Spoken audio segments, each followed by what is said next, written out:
Moitas grazas por estar aquí no día de hoxe, nome do presidente da Deputación. Me outorgou a inmensa posibilidade de inaugurar estas xornadas Luís Asorei do ano 2025, xornadas que están moi ben orientadas, como suele ser habitual. Quero, aparte de darvos a benvida a todos vostedes, tamén os compoñentes desta mesa inaugural. Me acompañan a miña dereita a delegada do Campus Terra da USC, dona Elvira López Mosquera, a miña esquerda o presidente da Real Academia Galega de Ciencias, o profesor don Juan Lema Rodicio, e máis a esquerda, pois o coordenador, como xa suele ser habitual, destas xornadas Luís Asorei, tamén un vello coñecido desta casa, o profesor don Antonio Rigueiro Rodríguez. Como decía, pois é unha honra dar inicio a estas xornadas no Pazo de San Marcos. Cada ano este encontro devolve a Lugo un papel fundamental. É o lugar onde se pensa con ambición, onde se debaten ideas serias e onde se construe o coñecemento que transforma verdadeiramente o territorio. Este ano creo que entramos de cheo e con moito acerto nun tema estratégico para Galicia, especialmente para a provincia de Lugo, que é o papel que desenvolven as frondosas no sector forestal que representan. Falamos de biodiversidade, de resiliencia ecolóxica, de economía sostible, pero tamén falamos de innovación e de futuro. As frondosas non son só parte do noso monte, senón que, baixo o meu humilde punto de vista, tamén representan unha grandísima oportunidade, un modelo diferente, máis equilibrado, máis rendible a longo prazo e máis coherente cos desafíos climáticos que, pese a quen lle pese, non nos queda máis remedio que afrontar. Abordar este tema con rigor científico, se cabe, e con esa visión territorial que sempre dá ou intenta impulsar o coordinador das xornadas, como decía, ben sendo habitual, pois creo que forma parte dun acerto na configuración das mesmas. Na Deputación de Lugo queremos actuar con esa responsabilidade e por iso apoiamos dende fai moitísimos anos estas xornadas e reforzamos, neste caso, o alcance mediante a retransmisión por streaming a través dos servicios audiovisuais da Deputación de Lugo. A provincia de Lugo quere ser un territorio aberto, que pense en aberto, que comparta e que sabe e que, sobre todo, que non lle importa aprender. Ese é o camiño dunha cidadanía crítica, informada, dunha cidadanía preparada para esos retos que veñen por diante. Quero agradecer á Real Academia Galega de Ciencias, o seu presidente, que hoxe aquí nos acompaña, como ven sendo tamén habitual. Quero agradecer á Universidade de Santiago de Compostela, neste caso Elvira, e sobre todo á Universidade de Santiago de Compostela e aquelas persoas relatoras, sobre todo o seu compromiso ano tras ano. A confluencia, creo que entre a academia, entre o sector profesional e as institucións públicas, considero que é o que permite construir políticas sólidas, innovadoras e realmente útiles para todos e para todas. Só se avanza cando o coñecemento se converte en decisión, cando o coñecemento ben formado e ben asentado se converte en decisión, e cando a análise se converte en estrategia e, sobre todo, cando o diálogo se converte en acción. E permítame rematar evocando a figura que dá nome a este encontro, porque estas xornadas levan o nome de Luís Asorei, pero moita xente nesta cidade descoñece quen foi Luís Asorei. Algo parecido que me pasou recentemente con persoeiros tan ilustres desta cidade como Rafael de Vega, que todos sabemos que ten unha calle, unha rúa, o seu nome, pero ninguén coñece a súa historia. E, afortunadamente, hai unhas semanas, se restituiu, quizáis, ese nomeamento de fillo adoptivo desta cidade, porque non era natural de Lugo, toda a historia e todo o peso que supuxo. Luís Asorei tamén é un gran persoeiro que, aparte de destacar por ser médico dunha formación exemplar, dun académico respetado, sobre todo guiado por un sentido profundo do ético e do social, era tamén unha persoa moi involucrada no tecido social lucense, non? E por eso entendía a medicina e a academia como un servicio á comunidade. Eu creo que de ben nacido ser agradecido estas xornadas honran o seu legado porque nacen exactamente do mesmo lugar, da convicción de que pensar mellor é vivir mellor. Para finalizar, pois que este espírito evidentemente nos acompañe nos vindeiros días, que o debate sexa valente, que o rigor sexa alto e que as conclusións sexan útiles, porque o sector forestal xoga un papel fundamental na nosa provincia e, en boa medida, tamén marca o futuro do noso territorio. Así que moitas gracias, que teñades moi boas xornadas e cedolle a palabra ahora á delegada do Campus Terra da USC, a profesora dona Elvira López Mosquera. Moitas gracias.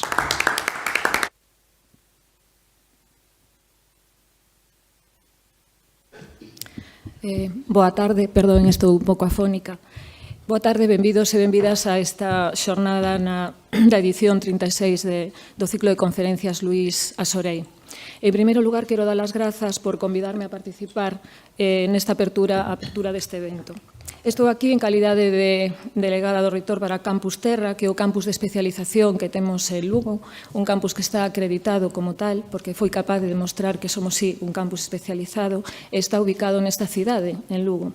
É un campus vinculado ao coñecemento agrícola, veterinario, alimentario, forestal, ambiental, económico e rural do uso da terra. Hoxe teño a honra de acompañar nesta presentación a Antonio Rigueiro. Ele é o coordinador destas xornadas sobre o sector forestal galego e o conferenciante de hoxe. Pero para min, Antonio, sobre todo, é un gran compañeiro do Departamento de Produción Vegetal desde fai máis de 30 anos. De feito, tamén tivo bastante que ver con que eu vivira fai anos en Lugo. Isto o supe fai moi pouco, non? Ele é enxeñeiro de montes, apaixonado pola botánica forestal, pola micoloxía, polas árbores enlleiras. Antonio é unha figura clave na enxeñería forestal de Galicia, como profesor, como investigador, como xestor universitario, cunha longa carreira moi comprometida coa sustentabilidade forestal, coa agroforestería e a conservación do medio natural. Tamén, entre outros méritos, ten ser presidente da Asociación Forestal de Galicia actualmente. Antonio non fai ruído. Antonio non necesita tambores nin trompetas, como din os franceses, para ter autoritas. Tamén eu me preguntei quen era Luís Asorei. Pois eso, un médico galego, afincado en Lugo desde os anos 50, tamén membro da Real Academia de Ciencias no seu momento, e cuxa memoria se honra con este ciclo de conferencias desde fai moitos anos. Grazas a quen? A Real Academia Galega de Ciencias, a Deputación de Lugo e a contribución do coñecemento que se xera no campus de Lugo, en outras universidades galegas e centros de investigación e organismos públicos de Galicia. Galicia é unha das rexións máis forestais de Europa, e Lugo unha das provincias máis verdes de Galicia, cunha masa forestal considerable. Contamos con fortalezas que poucas rexións teñen, unha grande superficie forestal, clima aceitado para a produción de madeira, universidades e centros de investigación que xeran coñecemento sobre este tema na nosa comunidade, industrias consolidadas, e temos unha gran oportunidade de diversificar a produción con frondosas. Pero tamén é un sector que se enfronta a grandes retos. Os incendios e a falta de xestión preventiva, a fragmentación da propiedade e o abandono de moitas parcelas, a expansión dos monocultivos que impactan negativamente na biodiversidade, a debilidade da cadea de valor que aínda non aproveita todo o potencial das nosas madeiras de calidade. Non cabe dúbida de que o noso monte é un activo estratégico que xera riqueza, emprego e servizos ambientais esenciais, pero aínda hai moito traballo que facer. Estou segura de que este ciclo de conferencias que se inicia hoxe poderá aportar coñecemento e luz que nos oriente para escoller o mellor camiño para conseguir unha xestión forestal máis sostible. Moitas grazas. Moitas grazas, Elvira. Ten a palabra ahora o coordinador das xornadas Luís Asorei, o profesor don Antonio Rigueiro Rodríguez.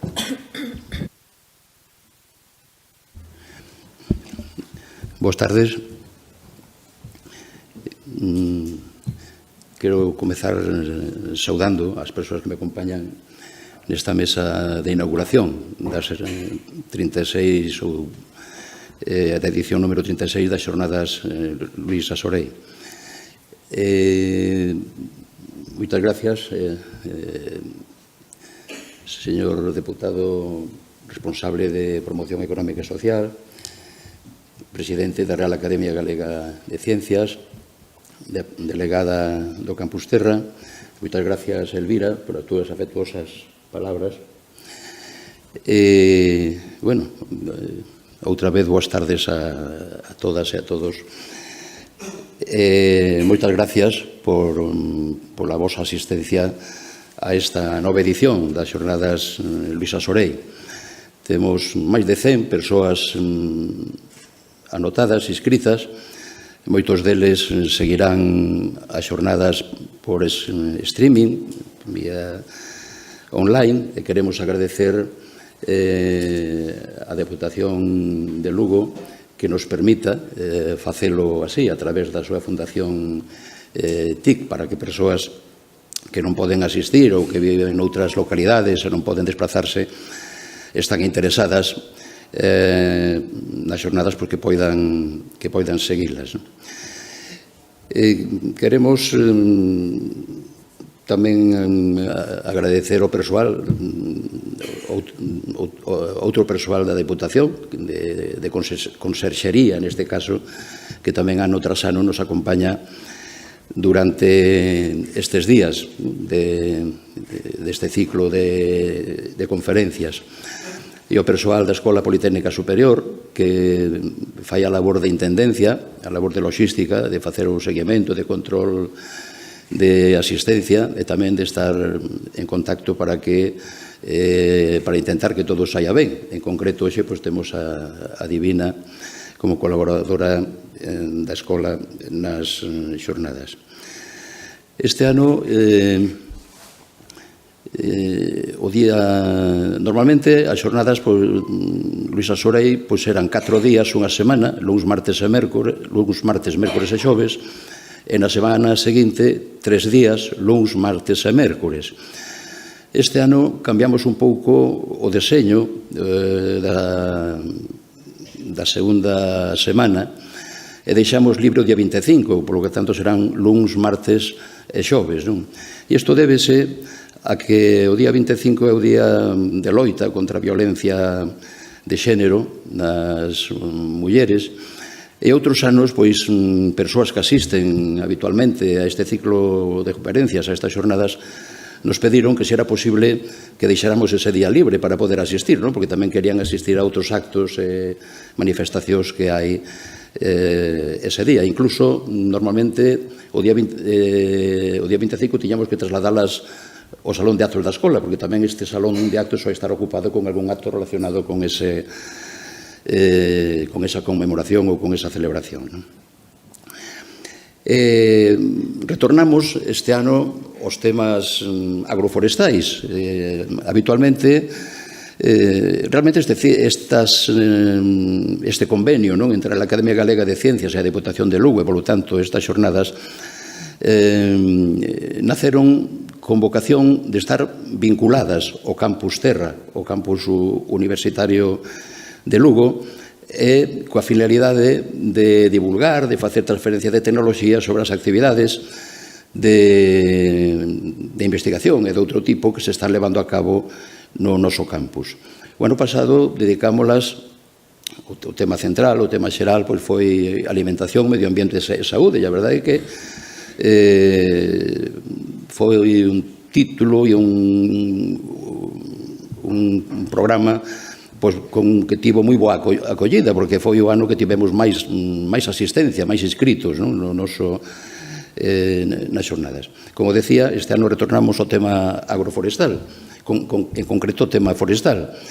Eu penso que non debía ser de outra maneira, porque o tema forestal está este ano de especial actualidade. Por unha parte temos a moratoria de eucalipto, a prórroga da moratoria de eucalipto. Por desgracia temos que falar de moita superficie queimada en incendios forestais.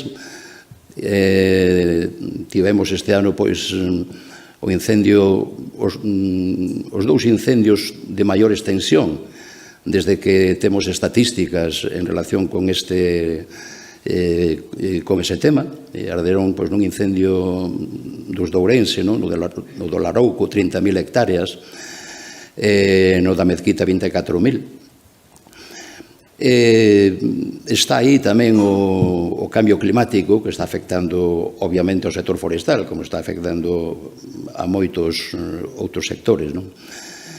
E ademais temos tamén cambios socioeconómicos que afectan de forma importante aos montes, non? Sobre todo a recesión demográfica no rural, o envellecemento da poboación, a falta de relevo xeracional, circunstancias que conducen ao abandono, e do abandono, pois, especialmente no contexto de cambio climático, pois veñen os lumes, veñen os incendios forestais. Por iso, aínda que cando comezamos a artellar o programa desta edición número 36 das xornadas Luís Asorei, pensamos en principio dedicarlo exclusivamente ao tema das frondosas, non? Porque, bueno, aínda que no inventario forestal continuo que se está realizando en Galicia, pois saen unhas cifras moi importantes de superficie ocupada por frondosas, unhas 600.000 hectáreas, a verdade é que o peso que teñen as frondosas de Galicia na economía, sobre todo na produción de madeira, pois é moi cativo, porque dos máis de 9 millóns de metros cúbicos de madeira que se cortan en Galicia, soamente se cortan de frondosas 250.000 metros cúbicos, e a maior parte desa madeira pois non ten uso industrial, polo tanto, a precio e precio, non?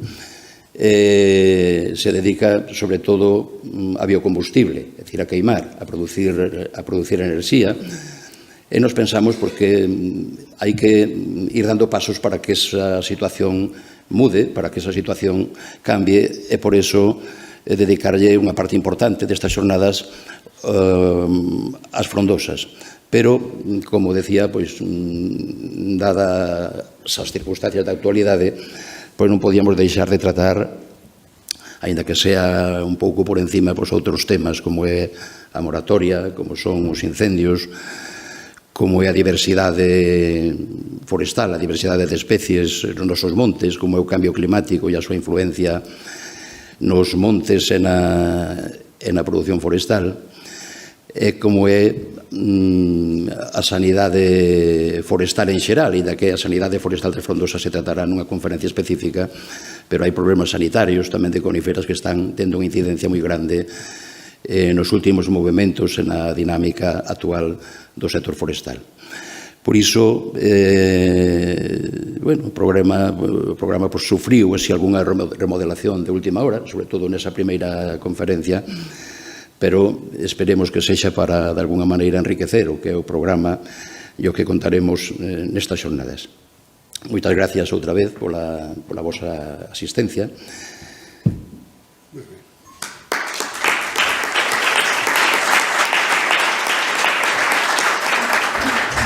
Decía que é certo que Luís Asorei deixou esa fonda pegada que perdura a todos os nosos días, pegada que lle toca defender e defende ben o presidente da Real Academia Galega de Ciencias, o profesor don Juan Lema, que tengan por último lugar a palabra. Moitas gracias.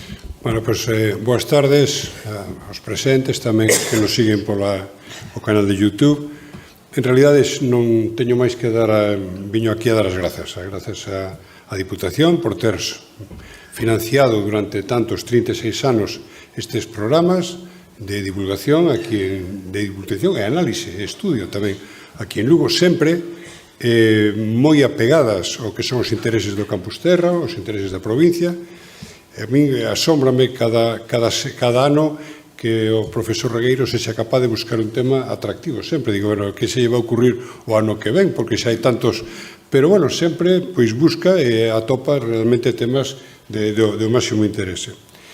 Por lo tanto, grazas, creo que as miñas palabras xa están un pouco demais, porque creo que estamos todos esperando a que comece o curso, que realmente o que viñemos aquí. O único é que sí que quería agradecer especialmente ao profesor Antonio Rigueiro pois a súa dedicación a estas xornadas que eleva con todo o garimo, aos seus colaboradores tamén, que ten un grupo íntimo de traballo que o axudan, pero que en realidade o peso é a responsabilidade súa. Na Academia único que facemos é brindarlle a oportunidade gracias a este convenio que temos coa Diputación de Lugo, que realmente é un placer traballar con vos. Nada máis, vamos a dar comenzo xa directamente, porque creo que estamos aquí para escoitar cousas interesantes e non as cousas xeralidades que poda estar dicindo eu. Espero que sí que no debate teñamos a oportunidade de intervir, porque creo que son temas moi candentes. A realidade é que esta remodelación que comentaba o profesor Regueiro ya suxirín eu tamén, porque estamos nun momento en donde hai temas de moita actualidade e seguro que tanto dende os nosos espectadores polo canal de YouTube como os aquí asistentes teremos preguntas moi interesantes para animar o debate ao final. Así que nada, moitas grazas e xa comenzamos as xornadas.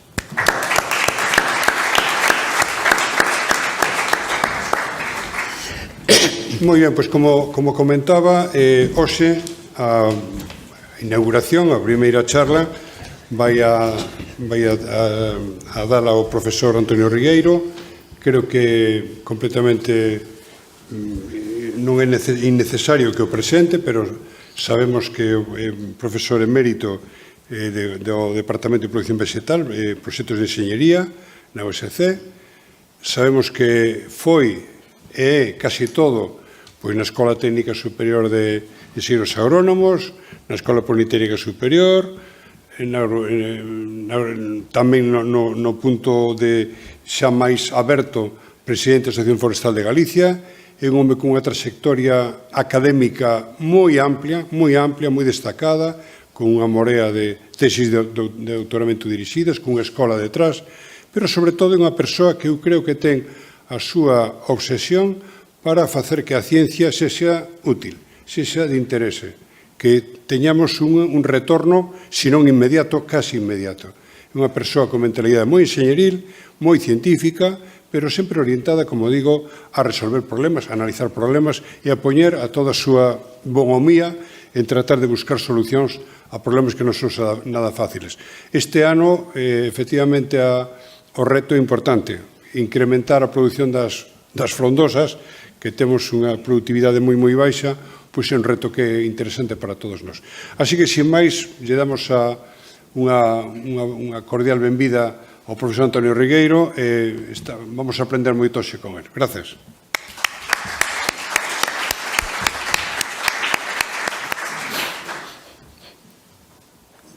Bastic para baixo, os queres ter. Eu que che pido que cando sea o coloquio que veñas, porque cando vas do oído seguramente me dixo. Moi ben, pois vou para baixo e veño. Moi ben.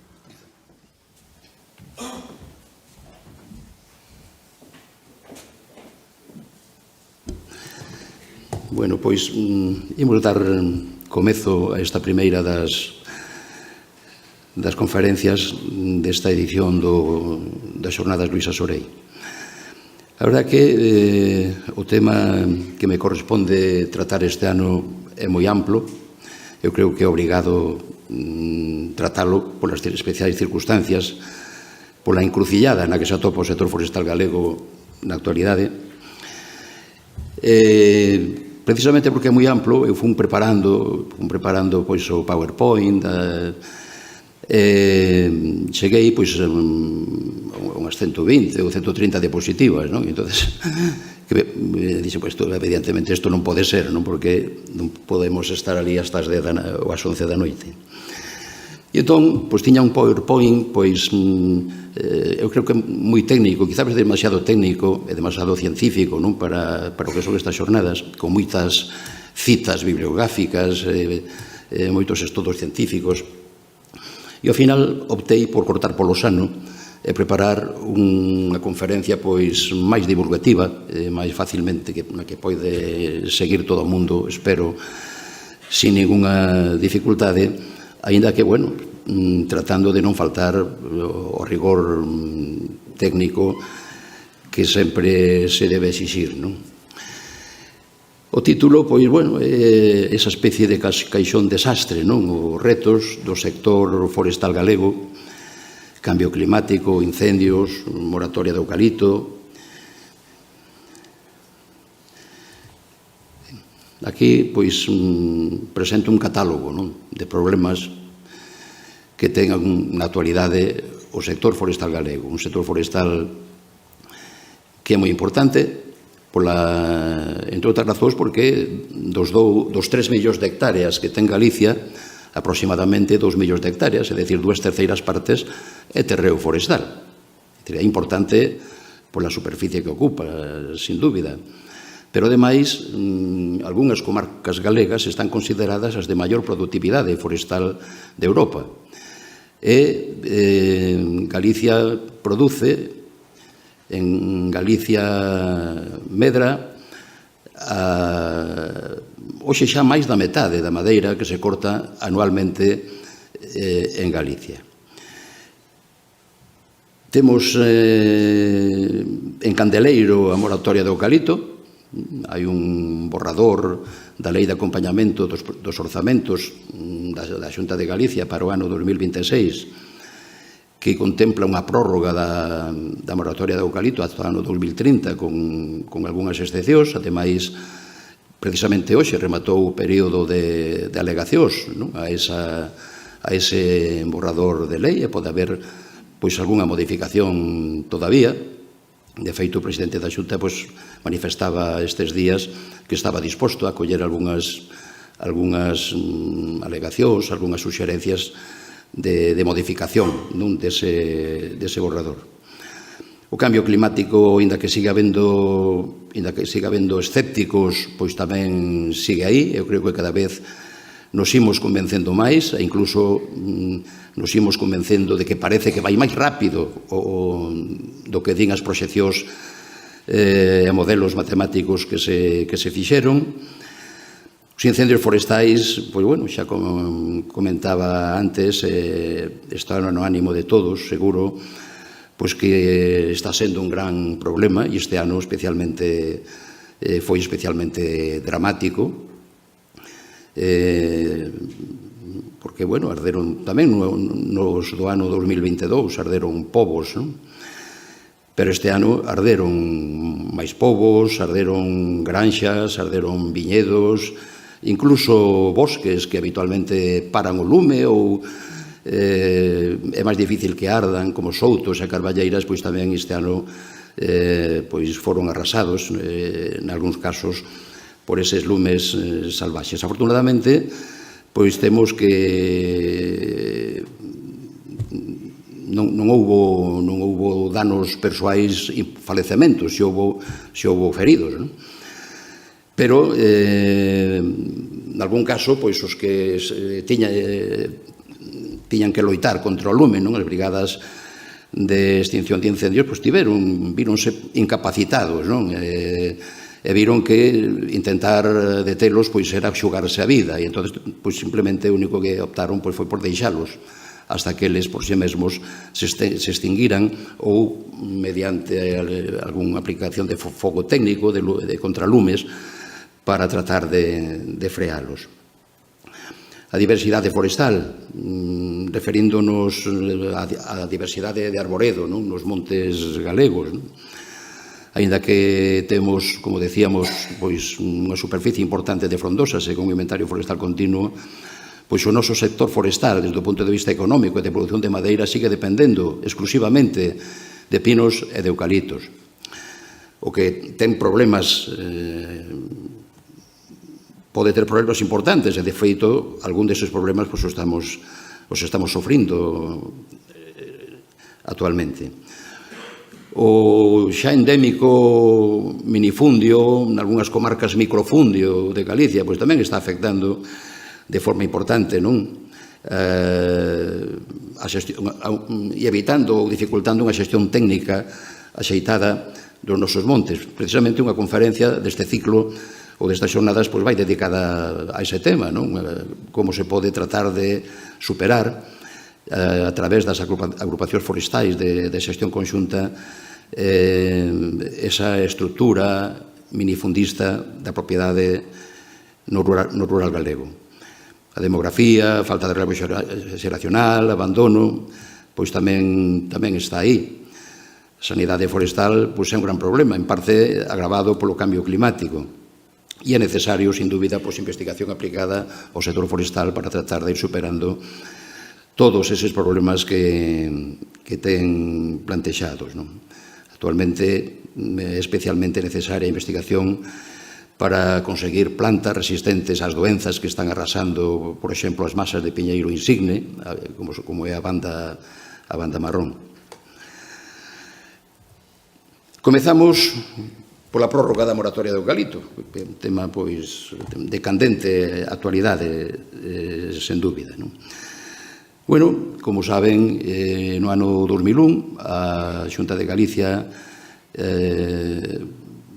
no marco da Lei de Recuperación da Terra Agraria, introduciu unha prórroga, unha moratoria das plantacións de eucalipto de 5 anos, desde o 21 hasta o 25, unha moratoria que remata o 31 de decembro deste ano. O goberno galego, no borrador da lei de orzamentos para o ano 2026, nesa lei de acompañamento, a que chaman ás veces lei ómnibus, porque aí cabe todo, pois meteron a prórroga da moratoria do eucalipto, que además tiña que ser unha norma con rango de lei, porque a moratoria foi aprobada no marco dunha lei. Entón, era a última oportunidade que quedaba, e estableceu esa prórroga hasta o ano 2030, que contenta a uns, pero non a todos. Bueno, a necesidade da prórroga, ou mellor dito, da moratoria, pois explica este gráfico, non?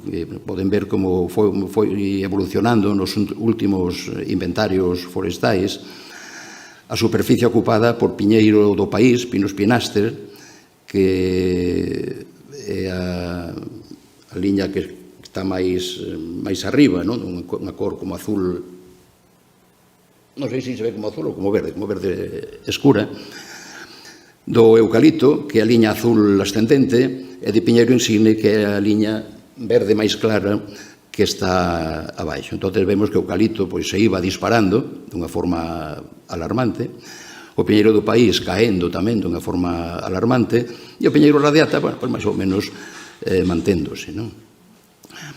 A situación do piñeiro radiata agora agravouse con esa doenza da banda marrón a que antes aludía, que está causando estragos en moitas comarcas galegas. En calquer caso, íbamos cara a un sector forestal dependente casi exclusivamente do eucalipto. Se é malo que o sector forestal dependa exclusivamente de pinos e de eucaliptos, moito máis malo é que o sector forestal dependa soamente de eucaliptos. E estamos falando do sector forestal incluso desde o punto de vista económico, de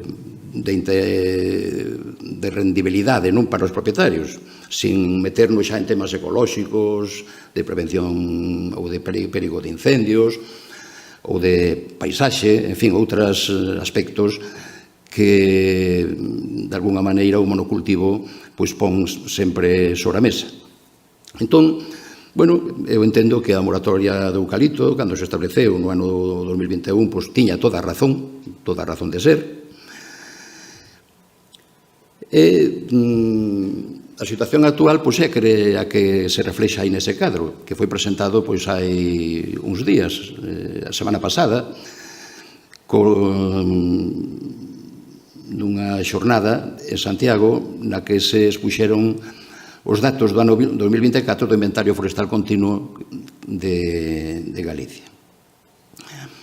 Vemos, se nos fixamos na última columna, vemos que a superficie de frondosas prácticamente non variou. Tiñamos 634.000 hectáreas no 2022, 628.000 no 2023 e 631.000 no 2024. Os piñeiros prácticamente non variaron tampouco, 421 428.000 hectáreas no 2022, 446 aumentaron un pouquiño no 2023 e 446.000 tamén no 2024. E os eucaliptos, pois, pasaron de 413.000 hectáreas no 2022 a 419 no 2023 e a 438.000 no 2024, é dicir, que desde o 2022 ao 2024 se incrementaron en 25.000 hectáreas a superficie de eucalipto. Isto, pois, é un tema de discusión, pois, que hai quen pensa que iso é porque se fixeron moitas plantacións durante a moratoria, e hai que interpreta, incluso así o explicaron tamén os técnicos e os investigadores que están realizando inventario forestal continuo, de que gran parte desa superficie que non se detectou nos anos 2022 e 2023, pois eran repoboacións que se fixeron antes da entrada en vigor da moratoria. Recordarán que antes da entrada en vigor a moratoria anunciouse xa no mes de febreiro do ano 2021, entregou en vigor no mes de xullo dese ano. E neses meses que transcurriron desde que se anunciou hasta que entrou en vigor, pois foi realmente un desmadre, non? De venta, os viveiros esgotaron, non? As plantas de eucalipto, e todo o mundo se lanzou a plantar eucalipto antes de que entrara en vigor esa norma. Entón, esas plantas que eran moi pequenas no ano 2022 e no ano 2023, pois o satélite Copérnicus, que é o que son os datos, basease o inventario forestal continuo nos datos dese satélite, pois as plantiñas eran tan pequenas que non as detectaban, por iso van entrando, vanse contabilizando pouco a pouco. Esperan os técnicos e os investigadores que están realizando o inventario que a partir do ano 2025-26 pois xa todas esas plantas teñan un tamaño suficiente para ser identificadas e que entonces esa distorsión pois debería desaparecer.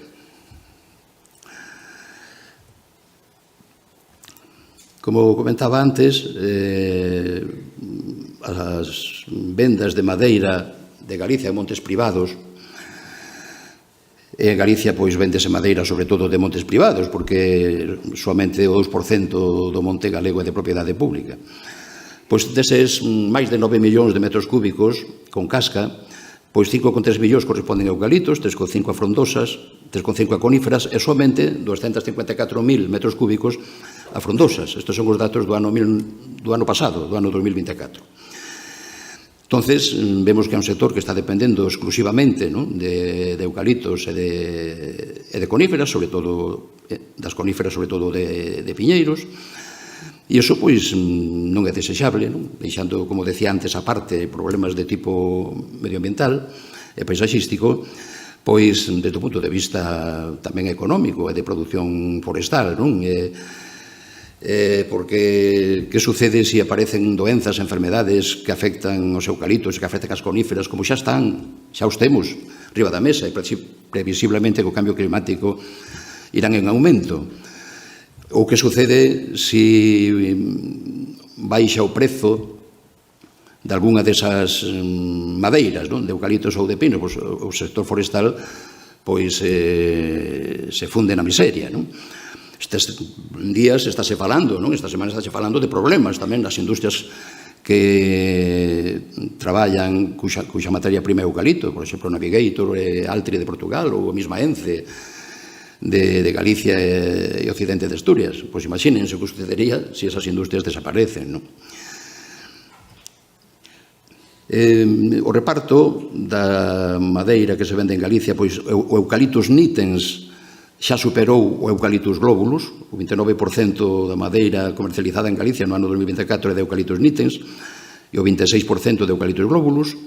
Os piñeiros Pinaster e Radiata do país e Radiata repártense un 19% cada un, e logo outras especies frondosas como os carballo, pois representación mínima, un 1%. Vemos que temos un sector forestal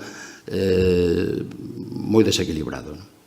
Entramos no que é o borrador do texto da Lei de Acompañamento dos Presupostos de Galicia para o ano 2026 e a prórroga ata o ano 2030 da moratoria do eucalipto con dúas flexibilizacións. Unha delas é que se permitirán as novas repoboacións que sustitúan plantacións de eucalipto existentes noutras localizacións. Poderán facer a sustitución os mesmos propietarios ou outros distintos, que é o que se chama traspaso de dereitos de plantación. Un pouco a finalidade é que en montes nos que medra eucalipto con dificultade, porque ten enfermedades, porque a estación non é apropiada, ou tamén montes, sobre todo montes veciñais en Mancomún, que teñen moito eucalipto e os propietarios pois queren diversificar, queren sustituir o eucalipto por outras especies, pois que esas superficies de eucalipto se poidan trasladar a outras parcelas do mesmo ou de distinto propietario. Debe chegar o propietario orixinal co outro titular, no caso de que sexa distinto, non? Se o propietario é o mesmo, pois non hai que chegar a ningún acordo, obviamente.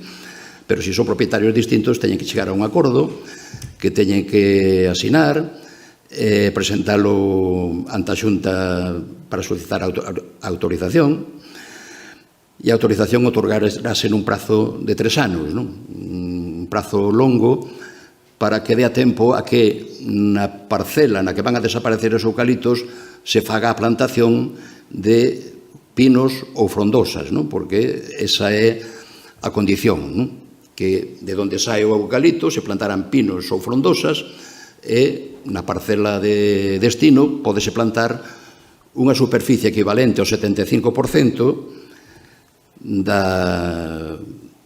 daquela da que procedían, que se deixou de plantar eucalipto. Excepto, lóxicamente, ese intercambio, os eucaliptos teñen que proceder de plantacións legais. Se son plantacións ilegais, por exemplo, na beira dun río, nas franxas de protección ou de prevención de incendios ou en terreos agrícolas, etc., pois, lóxicamente, non se pode. Aí hai que eliminalos polas boas ou polas malas, pero non poden entrar dentro desta excepción da prórroga da moratoria.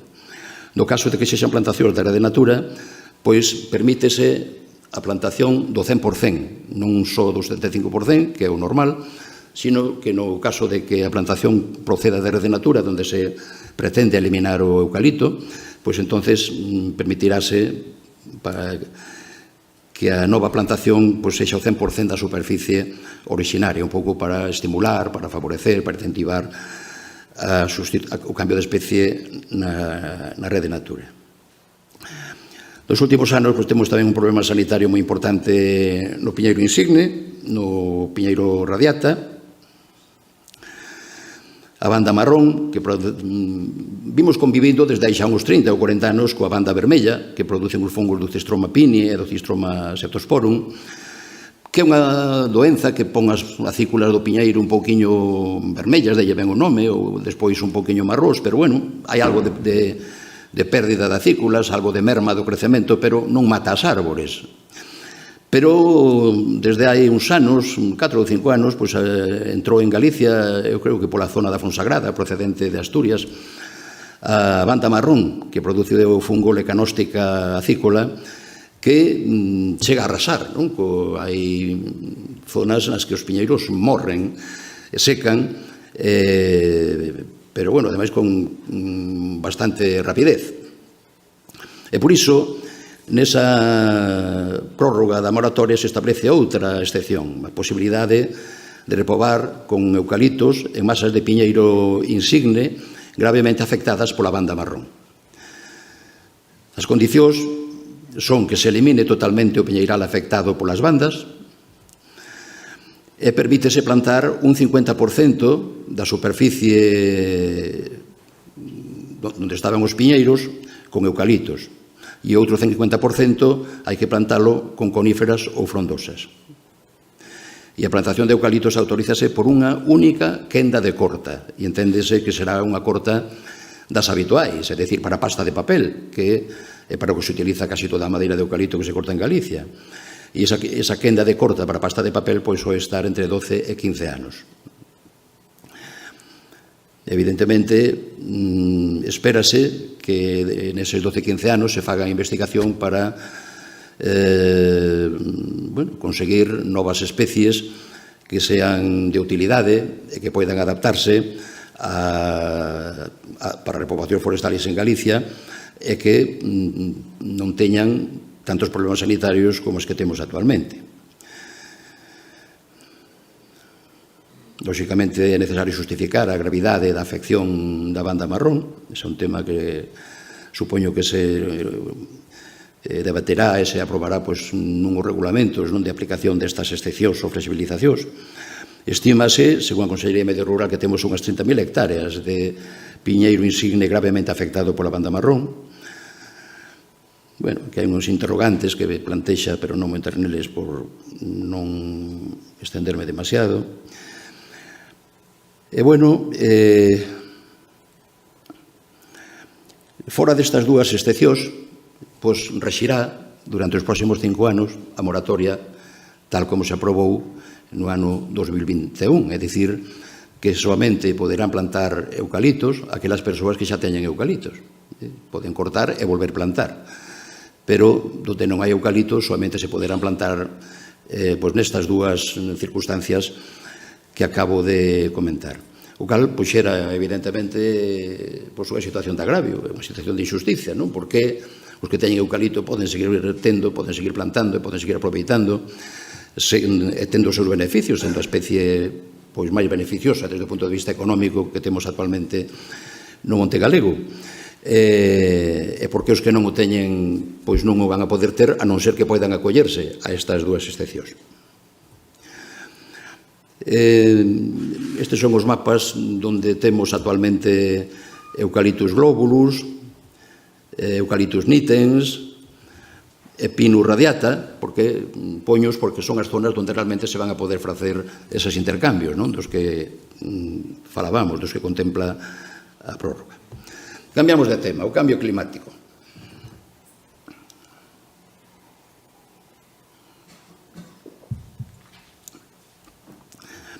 Bueno, o cambio climático é algo que está aí, non? As temperaturas están subindo, os fenómenos meteorolóxicos extremos estámoslo sufrindo.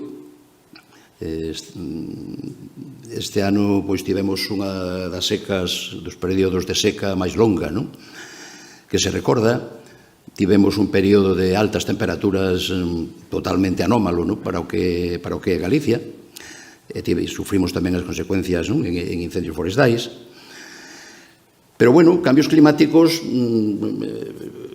houbo moitos ao longo dos períodos xeolóxicos. Por exemplo, no que era antes a era terciaria, o que agora se chama era cenozoica, pois tivemos, que abarca desde hai 60 millóns de anos hasta a actualidade, tivemos etapas, hai decenas de millóns de anos de clima subtropical temperado, no que hoxe é Galicia. Sábese a través de registros fósiles, por exemplo, de enfrades, de minas, enfrades e as pontes, que aquí viviron especies como Sequoia sempervirens, ou sea, unha especie que solamente vive en América do Norte, e tivemos tamén especies subtropicais, como fentos como Culcita macrocarpa ou Bodvardia radicans. Culcita macrocarpa é o único fento arbóreo que temos en Galicia, é un fento moi raro, moi escaso, que medra no Parque Natural das Fragas do Eume, na Capelada e en algún outro punto do norte das provincias de Lugo e da Coruña. A Bodvardia radicans é outro fento tropical, viven tamén nas Illas Canarias, igual que a Culcita macrocarpa. E tivemos tamén bosques de laurisilva, similares aos que hoxe temos, por exemplo, no Parque Nacional de Garajonai, nas Illas Canarias. Aquí temos estas tres testemunhas vivintes, a Bodvardia radicans, a Culcita macrocarpa e o Prunus lusitanica, pois son testemunhos de que no pasado tivemos, no que hoxe é Galicia, un clima desas características subtropicais. Bodvardia crece tamén no norte da Coruña de Lugo, Prunlusitanica na Serra do Xurés, xa cerquiña de Portugal, pero de alguna maneira nos están lembrando, nos están recordando de que no pasado foron especies importantes aquí en Galicia. É dicir que se tivemos un clima subtropical, ou se que hoxe Galicia tivo un clima subtropical, se vivimos unhas glaciacións, a última rematou hai uns 12.000 anos, despois desa glaciación, con un clima moi frío, pois prácticamente non había árbores no territorio no que hoxe é Galicia, era máis ben estepa e con algún piñeiro, algún bidueiro, e iso xa hai uns 12.000 anos, é dicir, é na escala xeolóxica dos tempos, é como decir, hai uns minutos, non? Entón, se houve cambios tan importantes, por que nos preocupa especialmente ou nos preocupa tanto o que estamos vivindo? Bueno, pois a razón é fundamentalmente porque este ten un orixen fundamentalmente ou casi esencialmente antropóxeno, e tamén porque vai moito máis rápido, vai moito máis acelerado que os cambios climáticos que houve ao longo dos períodos xeolóxicos. Por outra parte, non temos datos científicos sobre situacións de cambio climático. O que nos está xerando, evidentemente, unha incerteza sobre as medidas a tomar, salvo a reducción das emisións, se algún día o mundo se pon de acordo. Ademais, un cambio global como que se está producindo afecta de forma moito máis dramática as rexións, os países de transición climática, como é a Península Ibérica, que estamos nunha zona de transición entre o clima mediterráneo e o clima máis oceánico e continental centroeuropeo. Por iso, especialmente no sur de España, onde as condicións climáticas de temperaturas e precipitacións son máis difíciles, son máis duras, é onde se vai notando máis, pero desde logo se vai notando xa en toda a península. E ademais, a iso temos que sumar os profundos cambios socioeconómicos que está vivindo o noso territorio, os que antes aludíamos, como o despoboamento do rural, a falta de xeración, o abandono do rural.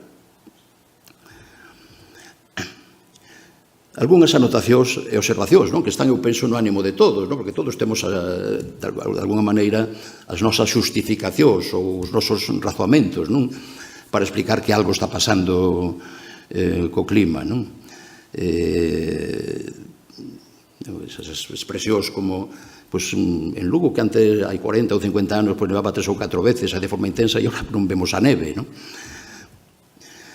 Bueno, os incendios forestais, especialmente eses incendios forestais de sexta xeración, como os que sufrimos nos anos 17, 22 e 25, os temporais que estamos vivindo máis destructivos noutras zonas de España, pero tamén algúns en Galicia, esas variacións climáticas perceptibles que as que antes aludía, que non neva, casi nin neva nos Ancares nin no Courel, nas montañas máis elevadas, por exemplo, da provincia de Lugo, ou nas Ourensanas de Penatrevinca. Tampouco hai eses períodos de xiadas que tiñamos na cidade de Lugo. Por exemplo, hai 40 ou 50 anos que había épocas, por exemplo, había anos que no mes de xaneiro tiñamos casi todos os días de xeada, estaba todo branco como se nevara todo o mes. Ou aquelas néboas, que seguimos tendo néboas en Galicia, pero xa é difícil que teñamos néboas desas que encadenan varios días sin levantar a néboa, da mañá á noite. No verán do ano 2025, eu supoño que se se moveron por Galicia, viron en moitas zonas carballos que parecían secos, xa no mes de xullo, no mes de agosto, coas follas secas. Sobre todo aqueles carballos que medran en terreos máis lixeiros, con menos solo. Eu penso que se recuperarán, seguramente, pero se ese período de seca se alongara, obviamente, iban camiño da seca das aciñeiras e dos piñeiros carrascos que se está producindo na España mediterránea. Estánse producindo migracións nas especies vegetais. Hai uns días, leía na prensa, pero recollido dun artigo científico, que o avis pinsapo, que é unha especie que eu lle quero moito, porque eu fixen a miña tese de doutoramento na Serra de Grazalema, en Cádiz, precisamente sobre a vegetación desa serra. O avis pinsapo, que é a especie que chega a maior altitude na Serra do Pinar, en Grazalema, pois están atopando o seu límite, é dicir, está subindo xa hasta as zonas onde non pode subir máis, e está a súa cota altitudinal inferior está tamén subindo e está sendo sustituído nas zonas máis baixas polo caxigo, polo Quercus faginea. A fenoloxía está cambiando. Hai estudos que dicen xa que os carballos están brotando as follas 15 ou 20 días antes do que o facían con anterioridade. Hai comarcas galegas, sobre todo as de clima máis suave, por exemplo, nas Rías Baixas, donde os carballos moitos carballos xa non tiran todas as follas, están se convertindo en semipersistentes as follas dos carballos. A fenoloxía tamén está complicando a reproducción sexual de moitas especies, sobre todo as que dependen de insectos, de polinización por insectos, porque non coinciden ás veces os ciclos dos insectos coa época de floración, polos cambios que se están producindo.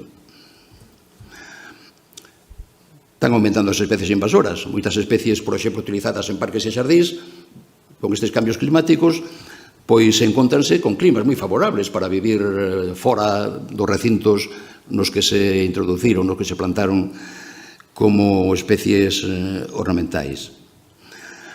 No centro de Europa cítase un incremento da productividade, porque claro, si se incrementa a concentración de dióxido de carbono na atmósfera, aumenta a temperatura, aumenta a fertilización nitroxenada, porque a mineralización da materia orgánica coa temperatura pois tamén se acelera, pois entón podemos ter durante un tempo efectos beneficiosos do cambio climático, é dicir, un incremento da productividade vegetal. E o cambio climático pode facer, e de feito está facendo, o noso clima máis adecuado para fungos, insectos, virus, nematodos, é dicir, para axentes causantes de doenzas, de enfermidades nas plantas, non? E as circunstancias climáticas anómalas, de secas prolongadas, altas temperaturas, pois tamén estresan as árbores, os debilitan e os fan máis sensibles a plagas e doenzas. Ese cóctel estámolo sufrindo xa na actualidade, non? Ás veces, eses axentes patóxenos, pois témolos aquí, pero non están actuando, non están causando problemas sanitarios, pero un cambio climático destas características, pois pode activalos, non? Hai casos xa na bibliografía científica, cítase, por exemplo, o caso da tinta do castiñeiro. A tinta do castiñeiro, que produce o fungo Phytophthora cinnamomi, o fungo xa estaba en Galicia desde os anos 1700, pero no século XIX acadou unha especial virulencia, non? E converteuse en mortal para os castiñeiros. Non se sabe moi ben cal foi a razón, non? Pero eso pódese tamén estimular polo cambio climático. Estamos sufrindo consecuencias do cambio climático, non? Por exemplo, na produción de castaña. En Galicia produce tamén aproximadamente a metade das castañas que se comercializan en España. No ano 2023, si lembran, no ano 2023 tivemos un mes de setembro moi húmido, chuvioso, e un mes de outubro moi cálido, prácticamente con temperaturas estivais. E iso estimulou de forma moi notable o fungo que causa a podremia marrón, aí puxendo o castiñeiro, máis ben é a podremia marrón da castaña, non? Que é un fungo que está en Galicia desde hai moito tempo. De feito, cando collemos castañas, asamos castañas, pois é moi frecuente que nos apareza unha que está negra por dentro, que está estropeada e que, por lo tanto, non se pode comer. Pero as circunstancias climáticas de xano 2023 fixo que máis do 50%, máis da mitade das castañas que se recollían ese ano, pois tiñan esa podredume, tiñan ese problema sanitario. E iso tivo unha incidencia grandísima no mercado, non? Porque chegou un momento en que xa non se comercializaba, ninguna das persoas ou empresas que comercializan castañas, que compran castañas en Galicia, pois quería mercalas. Este ano viña na prensa estes días, nos medios de comunicación, que se reduciu a colleita de castaña nun 90%, pero neste caso non solamente pola incidencia do cambio climático, tamén polos incendios forestais que arrasaron moitos outros de castiñeiros. Cos cogumelos está sucedendo o mesmo. Os cogumelos, a todos os seres vivos, non? Tamén a nós, ainda que de momento non o notemos quizás moito. Pero todos os seres vivos están sendo afectados, non? E de alguna maneira se desorientan, non? Se confunden, non? Porque ao mellor florecen os ameixeiros no mes de novembro, non? Porque a temperatura é anormalmente alta, non? Para esa época. Cos cogumelos está sucedendo algo parecido. Temos nos últimos anos a produción de cogumelos en Galicia é moi errática, máis ben tirando a baixa, e non se cumplen os ciclos normais de aparición das distintas especies, non? Normalmente a Macrolepiota procera, o cerrote, ou zarrota, que aparece xa é das primeiras en aparecer no mes de setembro, principio de outubro, pois está aparecendo agora. Outras especies como os boletos pois aparecen tamén erráticamente, non fora das épocas habituais de aparición. Temperaturas máis altas, menores precipitacións e unha maior frecuencia de perturbacións pois poden acelerar a desaparición de certas especies, especialmente as que se atopan no límite da súa área de distribución, sendo sustituídas por outras que se adaptan mellor a esas circunstancias, dando lugar a novos ecosistemas, a novas matogueiras, a novos bosques. E dai xorde un pouco a idea da migración asistida, non? A migración asistida que, é un tema un pouco controvertido, que consiste en axudar, non? Lóxicamente, cando as circunstancias climáticas mudan, cambian de forma importante, as plantas primeiro tratan de adaptarse, pero se non poden adaptarse, tratan de fuxir, tratan de avanzar cara arriba ou cara abaixo nas montañas, é dicir, altitudinalmente, ou tamén latitudinalmente, subir ou baixar latitudinalmente, non? Pero, ás veces, non lles dá tempo, non? E desaparecen. Así, cando foron as glaciacións e períodos interglaciais, desapareceron moitas especies e algunhas quedaron acantoadas en refuxios e logo se foron espallando, se foron estendendo outra vez. A migración asistida, como o seu nome indica, consiste en axudar, non? As plantas que se ven obrigadas a migrar para que non desaparezan, pois trasladalas a zonas onde as circunstancias climáticas son axeitadas para elas, non? E da que é un tema controvertido, pois eu penso que antes de que desaparezan, pois melloré, non? Os perigos do cambio climático, os incrementos de temperaturas, ondas de frío e xeadas, vagas de calor, períodos de seca, tormentas ciclónicas, tornados, en fin, o pedrazo, o granizo, os incendios forestais, as pragas e doenzas, algo que está no día a día, non?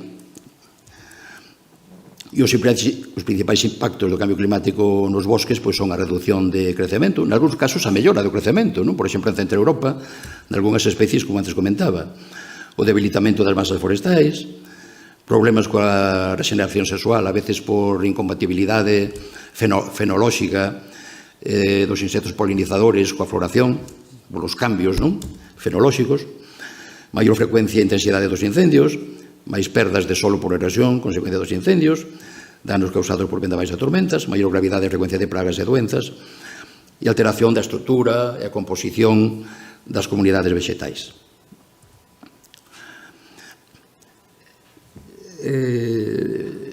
O periódico El Correo Gallego recollía hoxe unha noticia que ten relación co que estamos comentando, non? Decía que aumenta a mortalidade de árbores causada por insectos en toda Europa e que os bosques dominados por coníferas son cada vez máis vulnerables aos ataques dos escarabellos barrenadores polo aumento das temperaturas. É un estudo científico publicado na revista Global Change Biology, liderado pola Universidade Checa, no que participan 17 países, e chegan á conclusión de que a tendencia é diverxente. Por un lado, os insectos barrenadores, que son os que entran no interior da madeira, das árbores, e producen galerías, producen perforacións na madeira ou na casca, como Ips tipógrafos ou Dendrótonos micans, que temos xa en España, incrementan o seu impacto de forma sostida, especialmente sobre coníferas e especialmente sobre o xénero Pícea, sobre Pícea abies, que é a especie autóctona en Europa, e tamén Pícea sickensis, que é unha pícea americana, pero que está introducida en moitos países europeos como árbore forestal. E tamén chegan á conclusión de que a defoliación causada por abelaíñas, que son mariposas nocturnas, outras bolboretas frondosas, diminuiu no mesmo tempo, e que as rexións máis cálidas e secas son as máis afectadas. En contraste, a superficie defoliada por insectos como a lagarta peluda, Limantria dispar, que ataca a frondosas, especialmente a sobreira, ou a abelaíña, a polilla do abeto, Limantria mónaca, que que come coníferas e frondosas, amosou unha tendencia xeral á baixa, é dicir, que incrementaronse os insectos barrenadores, perforadores da madeira e diminuíron os defoliadores. Entón, analizan a que se pode deber esa diverxencia, non? Esa diferente forma de actuar, non? Deses dous grupos de insectos que causan pragas. E, bueno, eles interpretan que o clima máis cálido favorece a supervivencia invernal, é dicir, nos períodos máis fríos dos insectos barrenadores. E, por outra parte, debilita as defensas naturais das árbores, que o cal, bueno, pois, favorece, de alguna maneira, o ataque e a praga.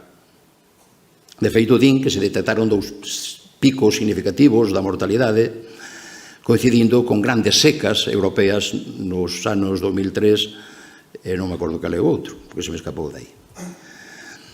En canto aos defoliadores, por que atacaron menos esas Limantrias dispar e Limantria mónacar? Bueno, pois, eles barallan hipótesis como que hai unha asincronía fenolóxica, é dicir, que non coincide, debido aos cambios fenolóxicos, non coincide o momento no que se eclosionan as larvas dos insectos, que son as que comen as follas, e non coincide co período de brotación das follas das frondosas.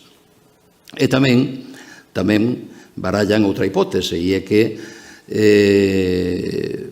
se está espallando por Europa un fungo, o Entomofaga maimaiga, que é un fungo que parasita precisamente as larvas das Limantrias. É dicir, que é de feito se está utilizando na loita biolóxica contra a lagarta verde ou a lagarta peluda e a monxa. Bueno, pois eles ademais sacan de todo isto unha conclusión que eu creo que é importante, non? Din que a natureza está actuando, non? E entonces o que se está producindo é que o cambio climático está actuando de catalizador, de xeito que eses bosques de coníferas, que en Europa son moi importantes e a principal fonte de madeira, da madeira que se comercializa en Europa, pois vayan evolucionando cara formacións de frondosas ou formacións mixtas de frondosas e de coníferas. E incluso din que sería bo aproveitar eses episodios de mortalidade de coníferas para axudar, mediante migración asistida, as frondosas a ir colonizando eses espazos. A verdade é que usted ven hai uns anos en Alemanha, nun parque natural, e era verdadeiramente un drama ver a grandes superficies de píceas avies que estaban secas pola actuación destas pragas.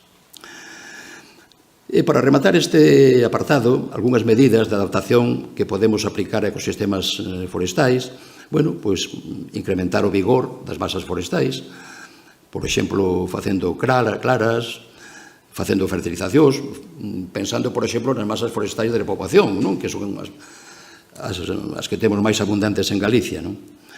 Optimizar o estado sanitario, incrementar a complexidade estrutural, potenciar as masas mixtas, diversificar o dosel arbóreo e o sotobosque, incrementar a diversidade xenética, prestar especial atención a hábitats singulares como os humidais, incrementar a conectividade entre fragmentos forestais, incrementar a resistencia á seca. Estáse traballando en investigación en mellora xenética, por exemplo, no Centro de Investigación Forestal de Lourizán, xa hai resultados, por exemplo, de piñeiros do país, pinos pinaster, resistentes ao nematodo, máis resistentes á seca, de maior crecemento, e tamén con tronco máis recto, non? Con produtores de madeira de mellor calidade. Diminuir o risco de grandes incendios forestais, por exemplo, utilizando técnicas como pastoreo de conservación, ou os lumes técnicos ou queimas prescritas, reducir a vulnerabilidade aos temporais, e localizar e conservar rodais maduros e bosques maduros, non? E manter árbores vellas e madeira morta no solo en pé, non? Isto vai dirixido máis ben aos bosques naturais. En canto aos incendios forestais, pois nun ano de especial incidencia,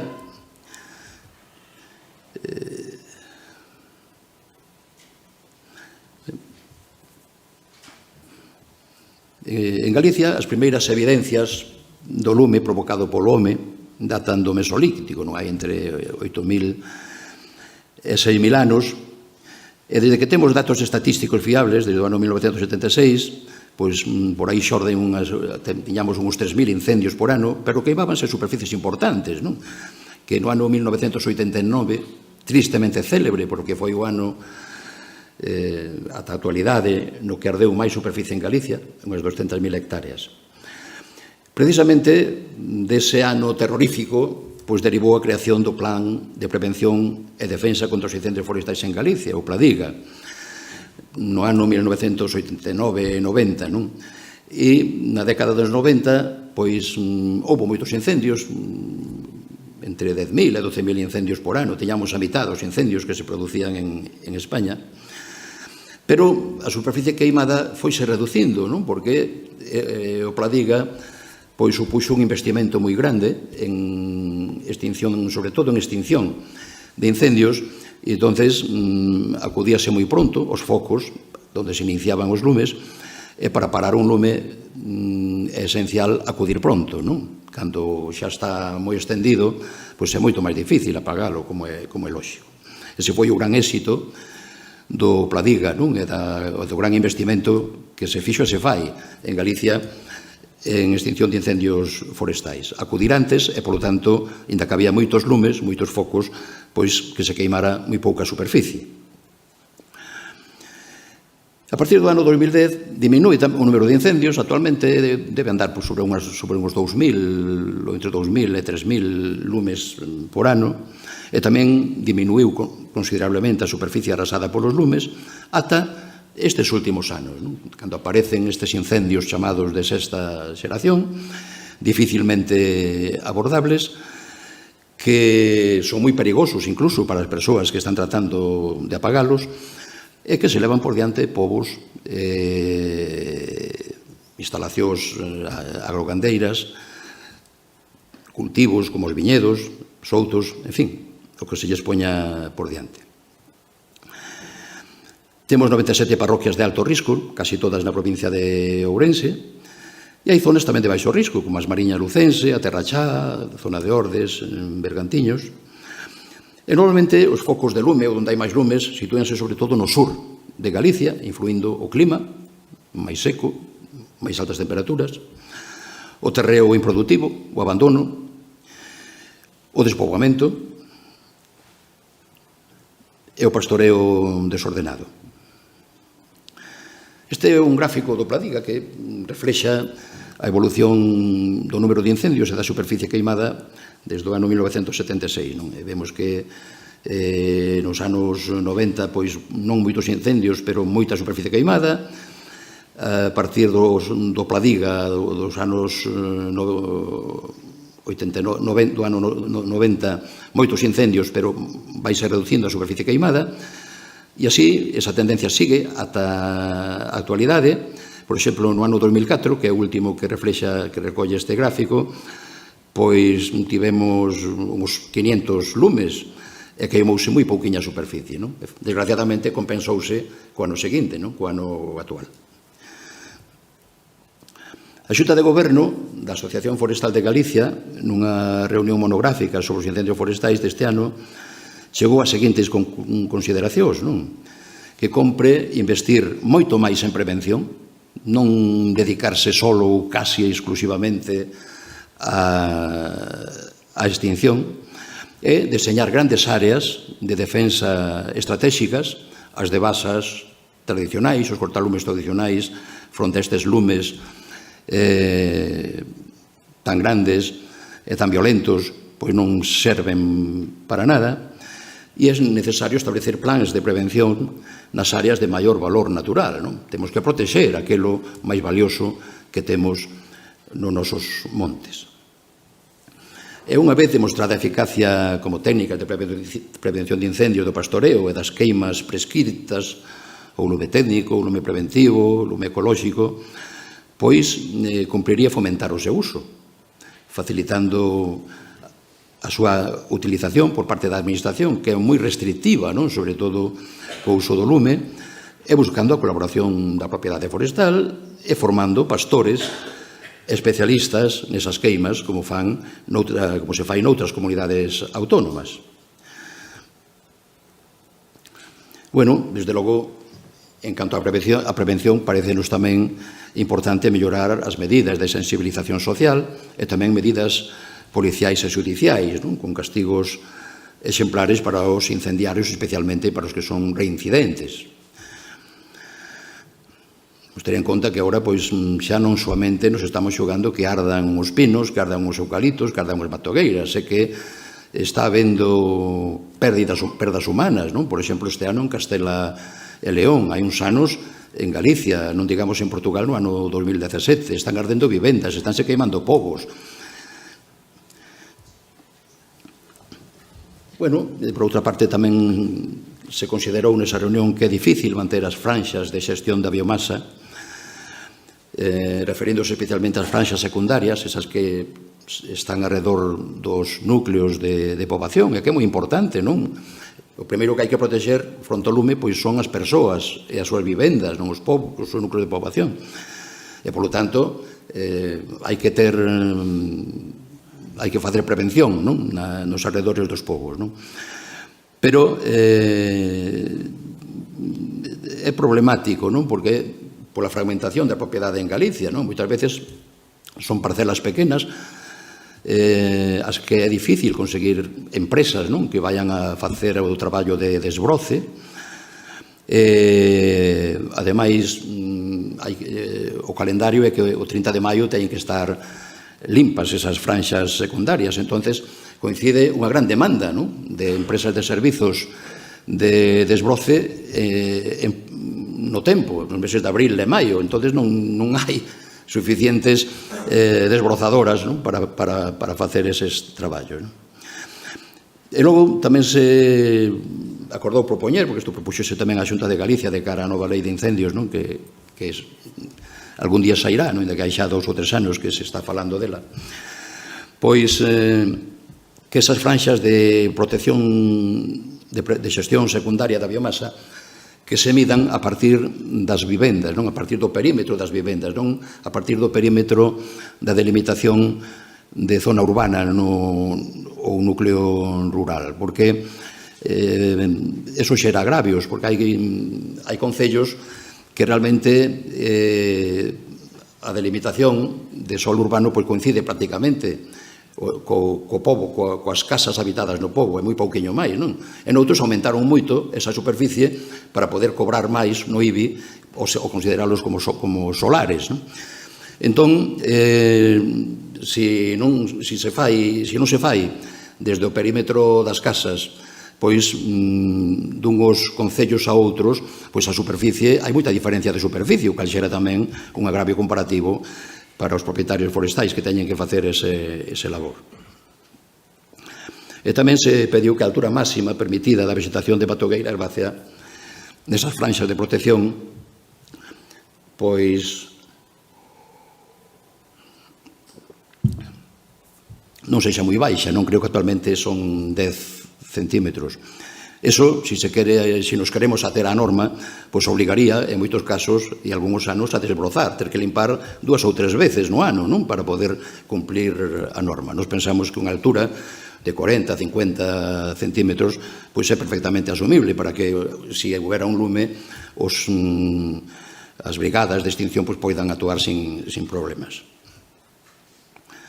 Tivemos unha queima controlada na Serra do Courel polo equipo de prevención integral de incendios forestais que dependen do goberno central. Como queda o solo despois dunha queima, neste caso foi unha queima bastante intensa, como se vai recuperando a vegetación e como despois, esa vegetación pode ser mantida un pouco a raya, controlada mediante pastoreo, neste caso de cabras.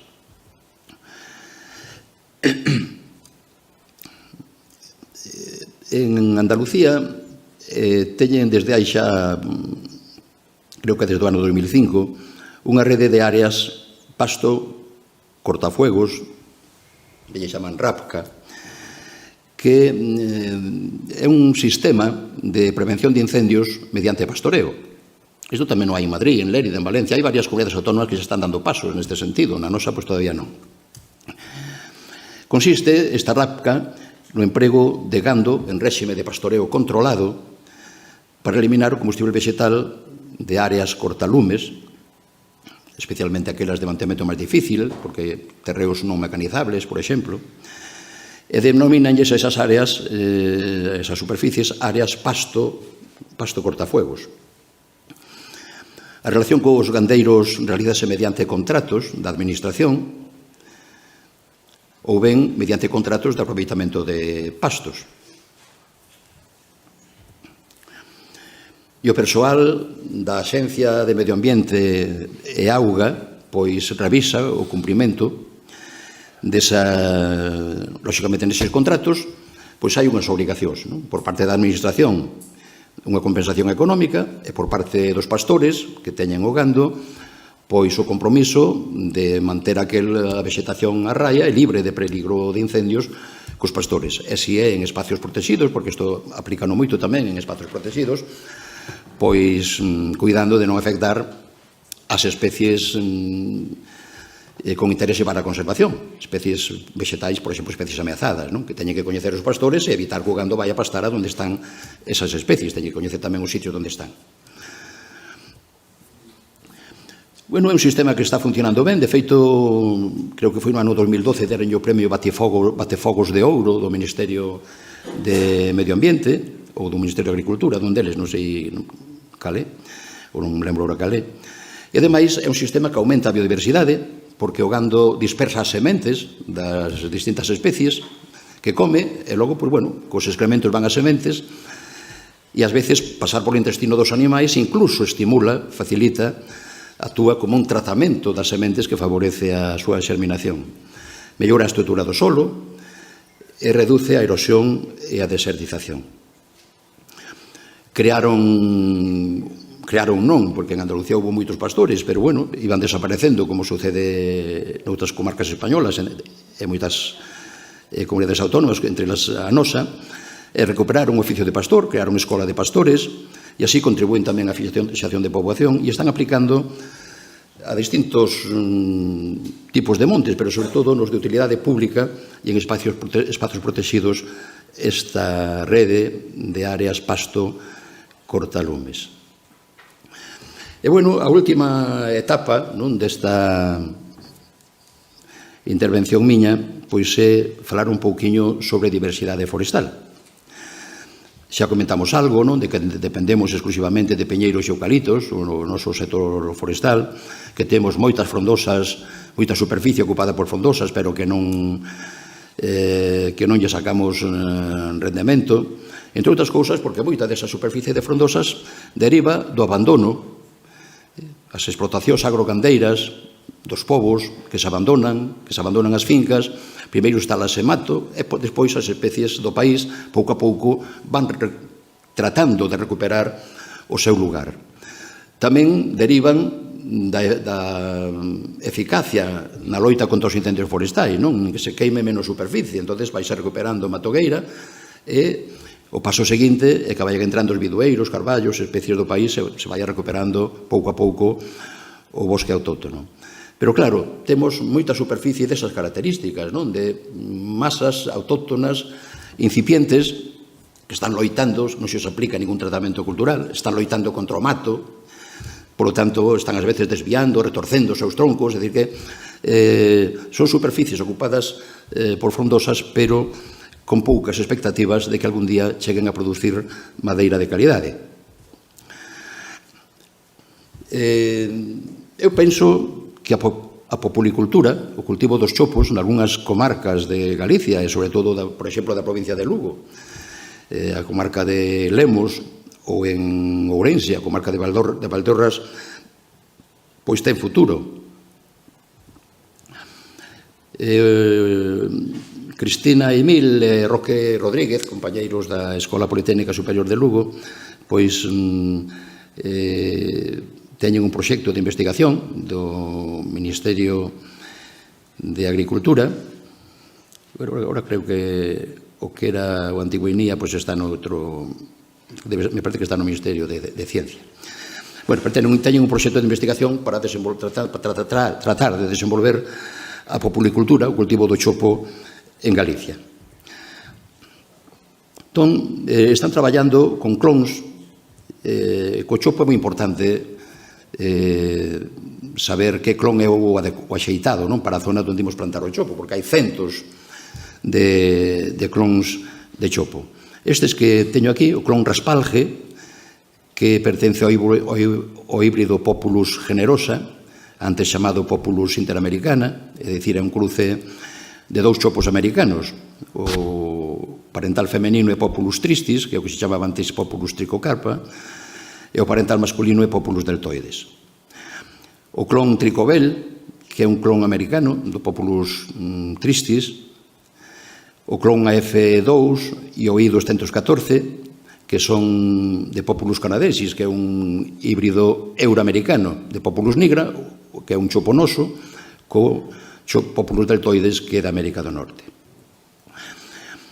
O I214 é o chopo tradicional, o clon que se utilizaba en Galicia nas poucas plantacións de chopo que se facían, pero é un clon que non se adapta moi ben, que ten certas dificultades, especialmente para os terreos moi ácidos. En cambio, o clon Raspalge pois tolera moi ben, adáptase moi ben a terreos ácidos, o clima de Galicia. Roque pois ten algunhas parcelas experimentais en Monforte e en Bóveda, na comarca de Lemos, e en Sarria tamén, que teñen uns crecementos verdadeiramente espectaculares. Eles nos recomendan que é moi importante seleccionar ben o clon que imos utilizar,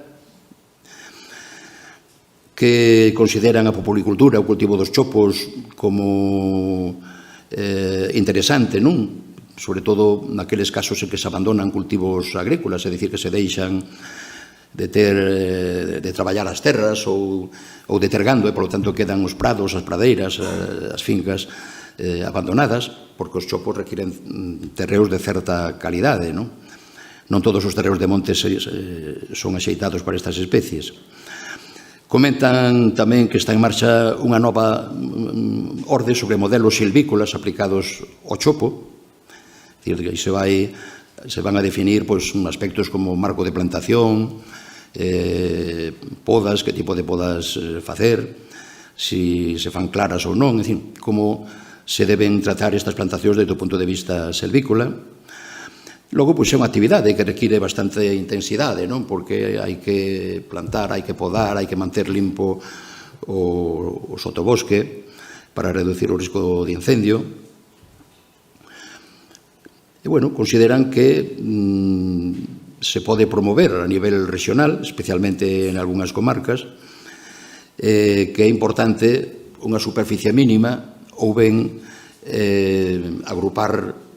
agrupacións de propietarios, non? Agrupacións de propiedades para conseguir superficies mínimas, non? Isto porque se vendemos chopos dunha parcela pequena, é dicir, unha cantidade pequena, 40 ou 50 chopos dunha parcela ao mellor de 1000 metros cadrados, e vendemos ya a finsa, pois vai nola a clasificar como... Se ya vendemos con pinos, pois vai a poñer, por un lado, o piñeiro de rolla, o piñeiro de diámetro, de máis diámetro e sin nós. De segundo, o primeiro de titulación. E de terceiro, un apartado que lle vai chamar varios. E aí vai a meter os chopos, vai a meter os nogueiros, xa hai nogueiros, vai a meter os castiñeiros, xa hai nogueiros, e os precios, lógicamente, van a variar. De, ao mellor, 60 euros por metro cúbico a rolla, 20 ou 25 o pino de titulación, e 10 ou 12 euros os varios, non? Por iso, é importante saber a donde comercializar, non? En Castela e León, en Valencia de Don Juan, hai unha empresa que se chama Garnica, que fai desenrollo de chopo, e aí os precios cambian, non? Chegando esos 90, 100 euros por metro cúbico, unha diferencia sustancial frente aos 10 ou 12 de finsa. Eso sí, para que sexa rentable para esa empresa mercalos, pois teñen que ser polo menos partidas de uns 1000 metros cúbicos, o que supón ter unha parcela de 3 ou 4 hectáreas ou ben agrupacións de parcelas para conseguir esas 3 ou 4 hectáreas. Importante, polo tanto, o papel das asociacións de propietarios, conseguir eses lotes mínimos de uns 1000 metros cúbicos de madeira, como decía, fixeronse parcelas en Galicia, probando eses clon resistentes a solo ácido, e van moi ben. Utilizarse marcos de plantación de 5x5 ou 6x6 metros, producións do orde de entre 20 e 40 metros cúbicos por hectárea ano, e quendas de corta entre 10 e 15 anos. Flor Álvarez, que é unha exalumna nosa, que é profesora na Escola de Forestais de Ponferrada, estes días fixo unhas declaracións a Voz de Galicia anunciando unha xornada sobre o cultivo do chopo que vai a celebrarse en Bóveda o día 21, e comenta que o chopo se paga o dobre, que o piñeiro é 3 veces máis que o eucalipto, do orde de 100 euros metro cúbico, o destino fundamentalmente para taboleiro contrachapado, que hai fábricas en Castela e León, como esa Garnica de Valencia de Don Juan que antes comentaba. O uso dese taboleiro contrachapado vai para caixas de froitas, pupitres, interiores de autocaravanas, que é unha alternativa interesante para a comarca de Lemos e para a provincia de Lugo, que deben ser terreos chan ou casi chans. O chopo é moi exixente en auga, polo tanto, o nivel freático, a auga do subsolo, debe estar, como moito, entre 1 e 2 metros de profundidade, pero non deben ser terreos enchoupados. Debemos utilizar clons resistentes á acidez edáfica, teñen un papel importante como filtros verdes, tamén en prevención de incendios, son máquinas sumindo carbono e contribúen á diversidade animal e tamén melloran a paisaxe da que, por exemplo, cando viaxamos cara ao interior de España, cara a Castela, pois nos cruzamos con moitas plantacións de chopo, que nesta época, un pouquiño antes, aí no mes de final de setembro, outubro, pois ofrece unha paisaxe, esas follas de cor marela, dourada, espectacular. En relación co uso das frondosas, de buscar utilidade, as nosas frondosas, que en xeral ofrecen unha madeira de non moi boa calidade, pois recentemente se terminou un proxecto que se chama Forested. O proxecto Forested é un proxecto da Fundación Biodiversidade, no que participou a Asociación Forestal de Galicia, e tamén o Instituto de Arquitectura Avanzada de Cataluña, xunto con outros socios, e pretende, por unha parte, unha xestión sostible dos bosques de frondosas en Galicia, dirixíndos a producir madeira, e, por outra parte, buscar usos para a madeira, aínda que non sexa de moi boa calidade, que é o que temos actualmente, por desgracia. Eu asistín a semana pasada en Barcelona a clausura, ou a xornada de clausura dese proxecto. Estes son os socios. Estas son as madeiras e as localidades de onde se obtuveron. En Galicia traballouse con carballo do Encio, con castiñeiro híbrido de Santiago e con bidueiro do Pazo de Daneiro na provincia da Coruña, creo que por Zas. E en Cataluña pois traballouse con castiñeiro sativa, castiñeiro europeo, con falla e con piñeiro carrasco, con Pinus alepensis. En fin, unha das actividades dese proxecto foi unha exposición con eses produtos elaborados en base a madeira desas especies. Podemos ver aquí, por exemplo, celetés, que son os elementos estruturais para a construción en madeira, tanto como para paredes, como para encofrados, como para cubertas. Celetés do carballo de Laiosa e do bidueiro de Daneiro. Elaborouse tamén unha especie de tarima con carballo de Laiosa, que esta que vemos aquí á esquerda. Entón vemos como se lle pode buscar unha utilización, uns carballos retorcidos, uns troncos, como vedes, pois non de moi boa calidade, pero bueno, se lles buscou esa utilidade, que resulta un pouco rara, pero bueno. E á dereita pois vemos unha especie de persianas feitas con carballo con castiñeiro de Santiago de Galicia. Outras especies interesantes, eu creo que cada vez máis interesantes, é o sobreiro. O sobreiro, que xa temos en Galicia como especie autóctona. Na fotografía da esquerda vemos exemplares descortizados do sobreiral do río Arnego, no concello de Agolada, na provincia de Pontevedra. E á dereita vemos unhos sobreiros, unha parella de sobreiros, no monte de Vilar, da parroquia de Vilamor, do pobo de Vilar, na Serra do Courel. Que aí houve un incendio terrible no ano 2022. Ardeu incluso o pobo de Vilar, ardeu o souto de Vilar. Arderon piñeirais que había, repoboacións feitas con piñeiros que había nos montes do arredor. Entre eles o monte da fotografía. Vemos enfrente o monte ardido e as pistas para sacar madeira que fixeron despois do incendio.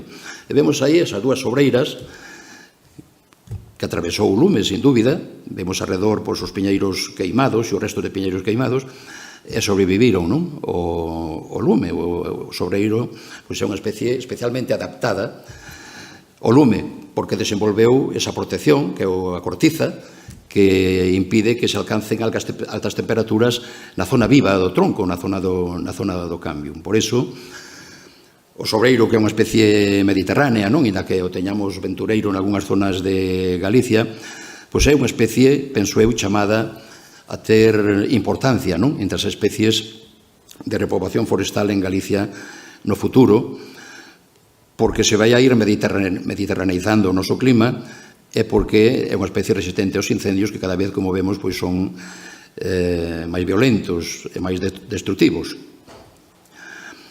E para ir rematando, pois a famosa discusión sobre o piñeiro insigne, o pino radiata e o pino taeda. O pino radiata pois está sendo afectado, como xa comentamos, pola banda marrón, están morrendo, e os propietarios que teñen piñeiro insigne pois encontranse sin alternativas de outras especies que os poidan sustituir con os crecementos e con a produción e con os usos da madeira parecidos aos do pino insigne. Entón, estáse falando do pino taeda. O pino taeda é un piñeiro da América do Norte, do surleste de Estados Unidos. Tamén as acículas agrupadas de 3 en 3, como o piñeiro insigne, é bastante parecido ao piñeiro insigne, ainda que a piña é máis cativa, máis pequena. Na fotografía vemos, hai algúns rodais de piñeiro taeda en Galicia xa de certa idade, por exemplo, este de Cuntis, en Pontevedra, que foi establecido polo Centro de Investigación Forestal de Lourizán, e que ten, logo diré, máis adiante teño a idade exacta, pero que supera os 30 anos de idade, e vemos os que están vexetando ben, teñen un bon porte forestal. Aquí vemos unha plantación máis nova, eu creo que é de Finsa, tamén con bon aspecto. Bueno, según información do Centro Forestal de Lourizán, o radiata, o insigne, debe plantarse entre o nivel do mar, ou pode plantarse entre o nivel de mar e 0 e os 800 metros de altitude, é sensible ás baixas temperaturas, sobre todo polo seu carácter policíclico, ten 2 medras ao ano, 2 ciclos de crecemento ao ano, e o segundo, que só hai concedir no outono, se hai xeadas de outono, xeadas temperadas no outono, pois poden afectar moi negativamente. Os mellores con crecementos consíguese con temperaturas medias en torno aos 15 grados, unha precipitación anual de entre 600 a 750 milímetros é suficiente, inda que óptimo estaría, se pensamos na súa zona de orixe, entre 1500 e 2000. E vanlle ben os solos silíceos, profundos e húmidos, pero pode vivir nos areosos, aceptando, non crecendo ben nos encharcados salinos e calcáreos. Entonces, mentras o radiata non se solucione o problema da doenza da banda marrón, pois realmente os propietarios non queren saber nada de plantar radiata, con razón. E como se solucionará o problema? Pois estáse tratando de conseguir plantas resistentes á banda marrón, pero eso levará un tempo. E, mentras tanto, que se fai? Bueno, pois o pino taeda podría ser, que vemos a importancia do pino insigne do radiata en España, en total unhas 263.000 hectáreas, a maior parte no País Vasco e Galicia, 125.000 hectáreas no País Vasco e cerca de 90.000 en Galicia. En canto ao pino taeda, aí vemos no rodal de Cuntis, están collendo semente, está collendo piñas para conseguir semente deste piñeiro. Do Centro de Investigación Forestal de Lourizán teñen exemplares dispersos de 70 anos que proceden de unha plantación de hai 70 anos, pero que moitos foron desaparecendo, foron morrendo e quedan algúns pés. Teñen algunhas rodais máis recentes, de 24 anos e de 12 anos, na finca de Lourizán, e logo teñen rodais de 35 anos no Pazo de Daneiro, e de 39 anos en Cuntis, é dicir que o de Cuntis ten xa cerca de 40 anos. Siguen facendo estudos de procedencias. De momento, nestas parcelas que teñen, pois non detectaron ataques da banda marrón. Pero bueno, a banda marrón tampouco está espallada todavía por toda Galicia, non? Vaise estendendo pouco a pouco, e hai zonas nas que sí está actuando pois moi severamente, de forma moi destructiva. É máis sensible ao frío que o pino radiata.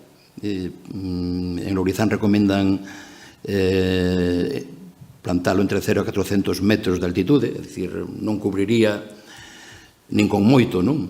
Toda a área na que se pode plantar ou na que está plantado o pino insigne. Nos Estados Unidos chega a 800 metros de altitude, pero debemos ter en conta que en Estados Unidos está nunha latitude máis baixa que a nosa. E, ademais, ocupa, de forma na súa área natural, abrangue zonas climatolóxicamente bastante diferentes. Non hai zonas costeiras de clima casi tropical e hai zonas máis de montaña, onde está xa neses 700, 800 metros de altitude, nos que son zonas bastante máis frías. De todas as maneiras, considérase máis sensible ao frío que o radiata. Nos Estados Unidos está en zonas nas que a precipitación está entre 1000 e 1500 milímetros, temperatura media entre 15 e 24 grados centígrados, casi 25 grados centígrados, acércase a temperaturas medias subtropicais, moi sensible ás baixas temperaturas, crecen solos de distinta natureza, sempre que sexan profundos e húmidos, que non teñan enchoupamento, e é unha especie frugal, non é especialmente exixente en nutrientes, similar ao pino insigne. No ano 2004 importaron en Lourizán sementes de hortos estadounidenses con dúas procedencias, unha de Piedmont e outra de Coastal, adecuadas para zonas interiores e costeiras de Galicia respectivamente. É un piñeiro co que é moi importante ter en conta a procedencia. Se introducimos en Galicia a procedencia da costa, imos fracasar. Temos que introducir procedencias do interior, das zonas máis altas, máis adaptadas, máis resistentes ao frío, o que non se fixo co radiata. A diversidade xenética do pino radiata que temos en Galicia é moi baixa, non? En parte, os problemas, a súa sensibilidade a problemas sanitarios, pois pode derivar de aí. E en viveiros estánse comercializando, hoxe en calquer viveiro forestal de Galicia podemos mercar planta de pino taeda. De onde ven esa planta? Pois procede de rodais selectos de Francia, a que se está comercializando, polo menos a maior parte da que se está comercializando en Galicia. Hortos produtores de semente franceses establecidos con sementes de hortos sementeiros de Estados Unidos, con selección nos Estados Unidos sobre rapidez de crecemento e ramificación. E proceden do norte da súa distribución natural, os estados de Delaware, Maryland, Virginia, é dicir, que, bueno, en principio, pois, ainda que se ofrecen dúbidas hasta que se vexa como van, pero parece que é unha selección, é unha procedencia que pode ser adecuada para Galicia, non? Porque garantiría unha maior resistencia ao frío. De todas maneiras, apostar de forma decidida, así sen máis, polo pino taeda, entraña riscos, porque descoñecemos o seu comportamento ante outras pragas e enfermedades locais, e tamén non temos información sobre a súa adaptación ás nosas condicións climáticas e edáficas. Non temos eses rodais por aí dispersos que comentei antes, e posiblemente algún máis, pero eso non é suficiente para garantir ou para poder decidir con garantía que é unha especie perfectamente adaptada ás nosas circunstancias climáticas e edáficas. É un risco utilizalo de forma extensiva. É importante tamén coñecer como se comportaría este piñeiro ante a ameaza que supón a banda marrón no noso territorio. Sabemos que esas pequenas plantacións e dispersas plantacións ou rodais que temos por Galicia, pois de momento non lles atacou a banda marrón. Tamén é certo que non sabemos, eu polo menos non sei se está cerca xa a banda marrón deses rodais ou non. Porque, ademais, non está clara a súa resistencia ou tolerancia a esa doenza, porque na bibliografía cítanse casos de susceptibilidade baixa, media e incluso alta nos Estados Unidos a banda marrón do pino taeda. Por outra parte, nos Estados Unidos afectan fungos do xénero Leptographium. Son fungos que están no solo, fungos microscópicos, e penetran polas raíces e acaban producindo unha traqueomicose, atoran os vasos polos que circula o zume, e, polo tanto, as árbores morren, non? E iso, pois, tamén xera dúbidas, porque en Galicia, hai uns anos, citouse a presencia do fungo Leptographium gallaecie, que ademais leva o nome por ser especie descrita en Galicia, que afecta gravemente o piñeiro pináster. Morren os piñeiros por rodais, por grupos, non? Sobre todo en piñeirais no que se fan queimas, por exemplo, de restos de cortas ou de restos de podas, non? O que se interpreta da seguinte forma, non? A queima pois mata o Trichoderma viride, que é outro fongo que está no solo, e este Trichoderma viride está controlando, está parasitando o Leptographium.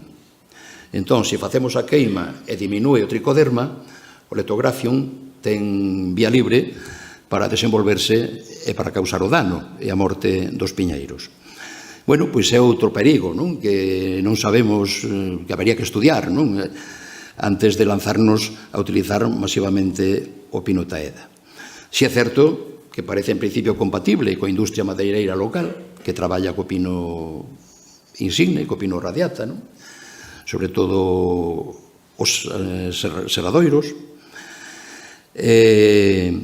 Isto é importante, non? Porque a industria normalmente é reacia, non? A cambiar de especie, non? Ten todo diseñado, todo preparado, todo ben medido, todo ben disposto para unhas determinadas especies, custalle cambiar. Pero, bueno, a sustitución nese senso do radiata polo taeda pois non tería maiores complicacións. E tampouco é unha ameaza en principio para a biodiversidade, porque non se considera unha especie invasora, nin tampouco vai a comprometer ou a cambiar a paisaxe existente, non? Porque a paisaxe de piñeiros en Galicia pois é unha paisaxe, poderíamos dicir que case monótona, non? Na Península Ibérica temos aproximadamente 5.000 hectáreas actualmente de piñeiro insigne, sobre todo pois, no País Vasco, en Portugal hai tamén, en Portugal hai moi pouquiño, no País Vasco e en Asturias, sobre todo, e algo en Galicia. E xa para rematar, hai un proxecto dun grupo operativo no que participan pois o País Vasco, Castela e León, en fin. Dentro dese grupo operativo pois lanzaron unha publicación e un informe que recolle algunha información en relación, porque ese grupo o que trata é de probar distintas especies de coníferas pensando na sustitución do pino radiata polo problema da banda marrón, non? Entón traballaron con sequoias sempervirens, Centausuga menciesi, que é o abeto de Douglas, co pino taeda, co pino radiata, co pino selioti, que é outro pino tamén americano dos surleste dos Estados Unidos, e coa Picea sitkensis, que é unha picea americana de Canadá e dos Estados Unidos, que se utiliza xa moito en Europa, sobre todo en Finlandia, en Inglaterra, en Irlanda, en plantacións forestais. E, bueno, nese caso se recolle a altura que chegan a alcanzar cada unha desas especies, o ciclo en anos, a quenda de corta. Vemos que para o pino radiata sitúan en 25 anos, para o taeda aumentan un pouquiño, 30 a 30 anos, e vemos que o diámetro que se acadaría na tanda de curta no radiata sería de 0,55 metros, e no pino taeda, se todas as cousas van ben, 0,75 metros, é dicir que reflexa, non, o maior crecemento do pino taeda en comparación co radiata, non? Porque é un incremento de case o 50% do diámetro na quenda de corta. Bueno, pois, moitas gracias pola súa atención.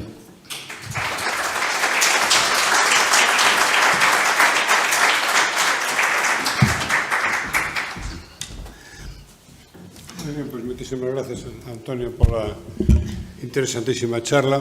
Temos algúns minutos para algunhas curiosidades, algún debate. Castelleiro este que trata aquí solo, está moi guapo. Espera un momentiño que che pasen o... Os castelleiros que están cepa de son 4, e cando teñen 14 ou 15 anos secan, hai algún tratamiento para poder evitar que sequen. Os piñeiros que... Hai cepas de castiñeiros. Castiñeiros. Hai cepas de castiñeiros. Autóctonos, Que crecen solos. Ese é un problema. a mellor seca a cepateira por aí aos 14 anos, aos 15 de vida. Bueno, o castiñeiro é unha das especies que ten máis problemas sanitarios, non? Entre as especies forestais que temos en Galicia.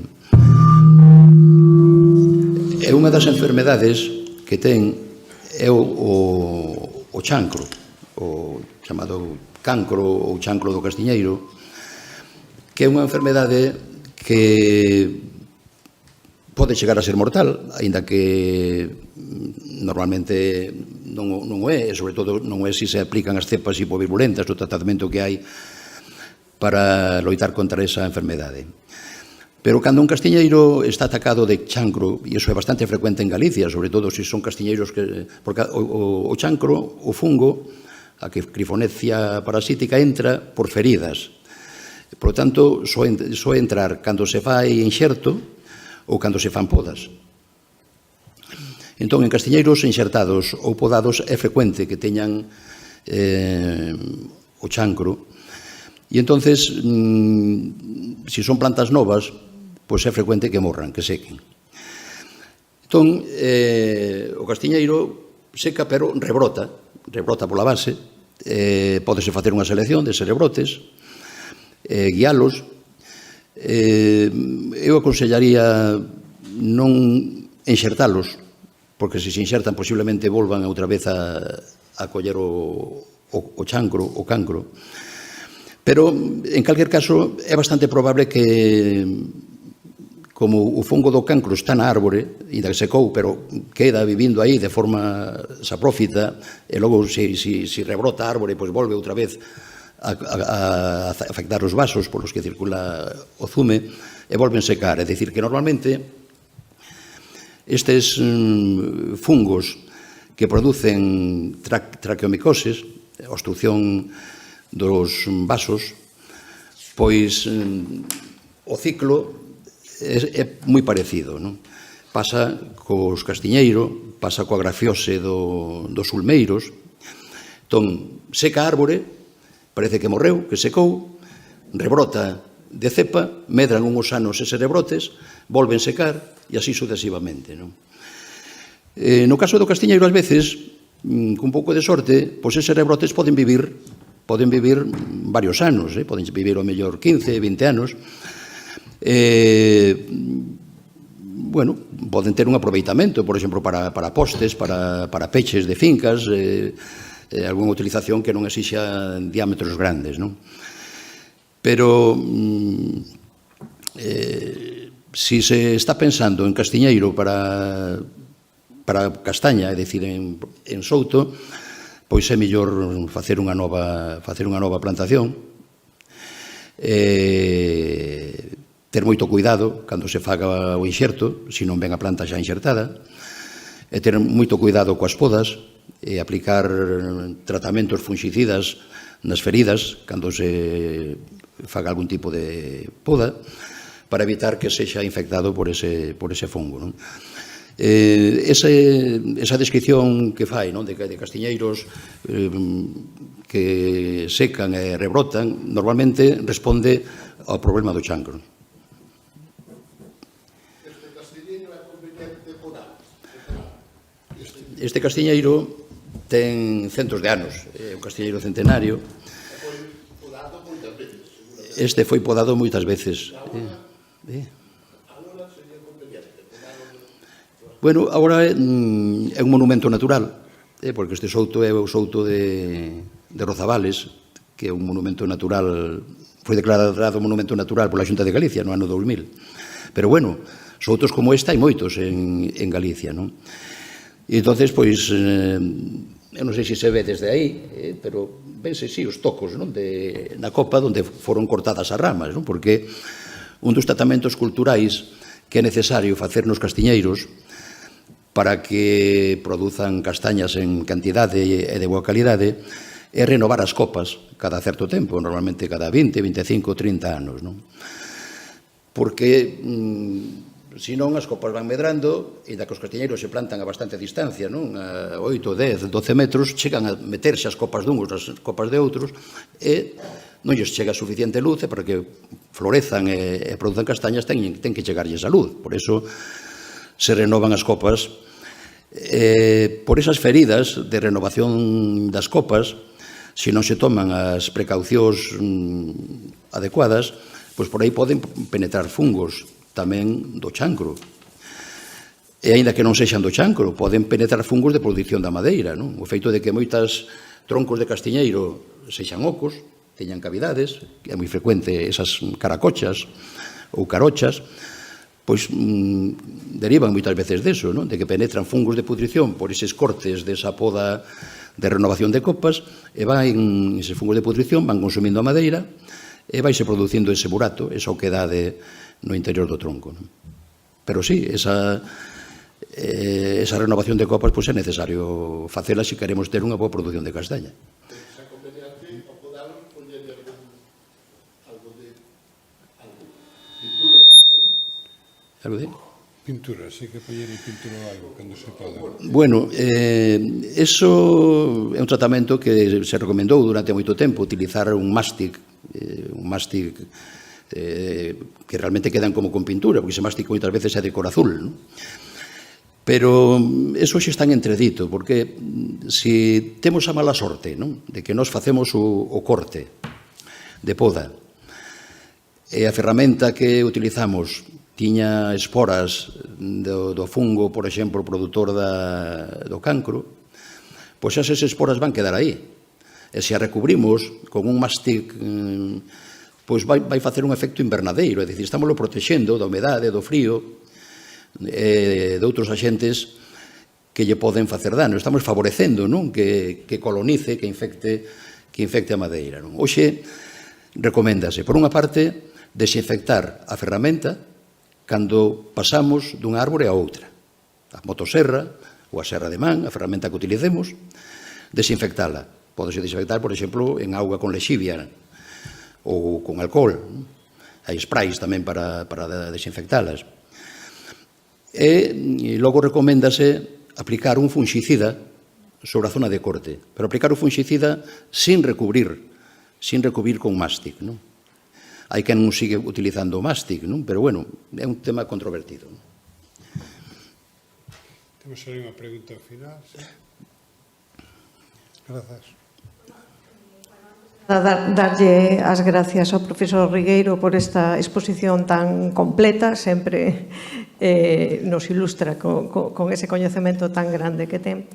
Me quedo un pouco volvendo ao principio da charla con que o sector forestal galego é un sector desequilibrado e que está claro que ca prórroga, esta chamada prórroga da moratoria, que en realidade moitos tomemos dúbida de chamarlle prórroga da moratoria, bueno, pois que con ela está claro que non se vai a correxir ese desequilibrio, porque para poder correxilo, evidentemente, habería que tender a plantación ou fomentar a plantación de outras especies, claro, non incidir máis no eucalipto.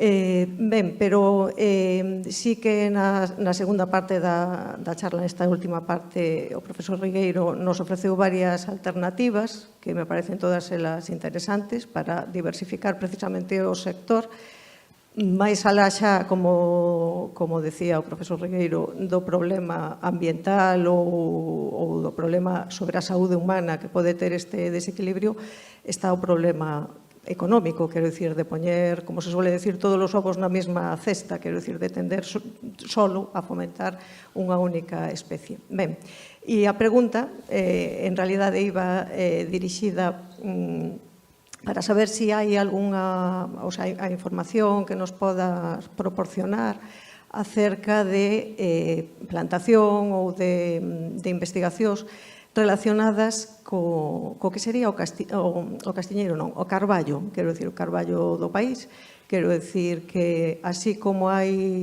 investigacións con outras especies como alternativa, me refiro para a produción de madeira ou para a produción forestal, non xa carballo en bosques, que pode haber bosques naturais, que é outro tema. Entón, simplemente era para saber pois, o que hai, o coñecemento que hai ou as investigacións que hai respecto a ese tema. Moitas gracias.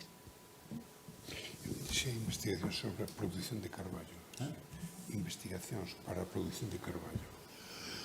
Disculpas, pero que se escoita mal aquí. Non anda moi ben. De momento resistíme aos audífonos, terei que caer nese antes ou despois, non? Bueno, creo que a pregunta vai un pouco na dirección, me comentou o presidente, da produción de carballo, de planta ou de madeira? De madeira. Para a produción de madeira. Sí. Bueno, a verdade é que os viveiros forestais, que son os que producen a planta, non, para levar os montes, producen, claro, son negocios, non? E producen en función do que ten demanda. Entón,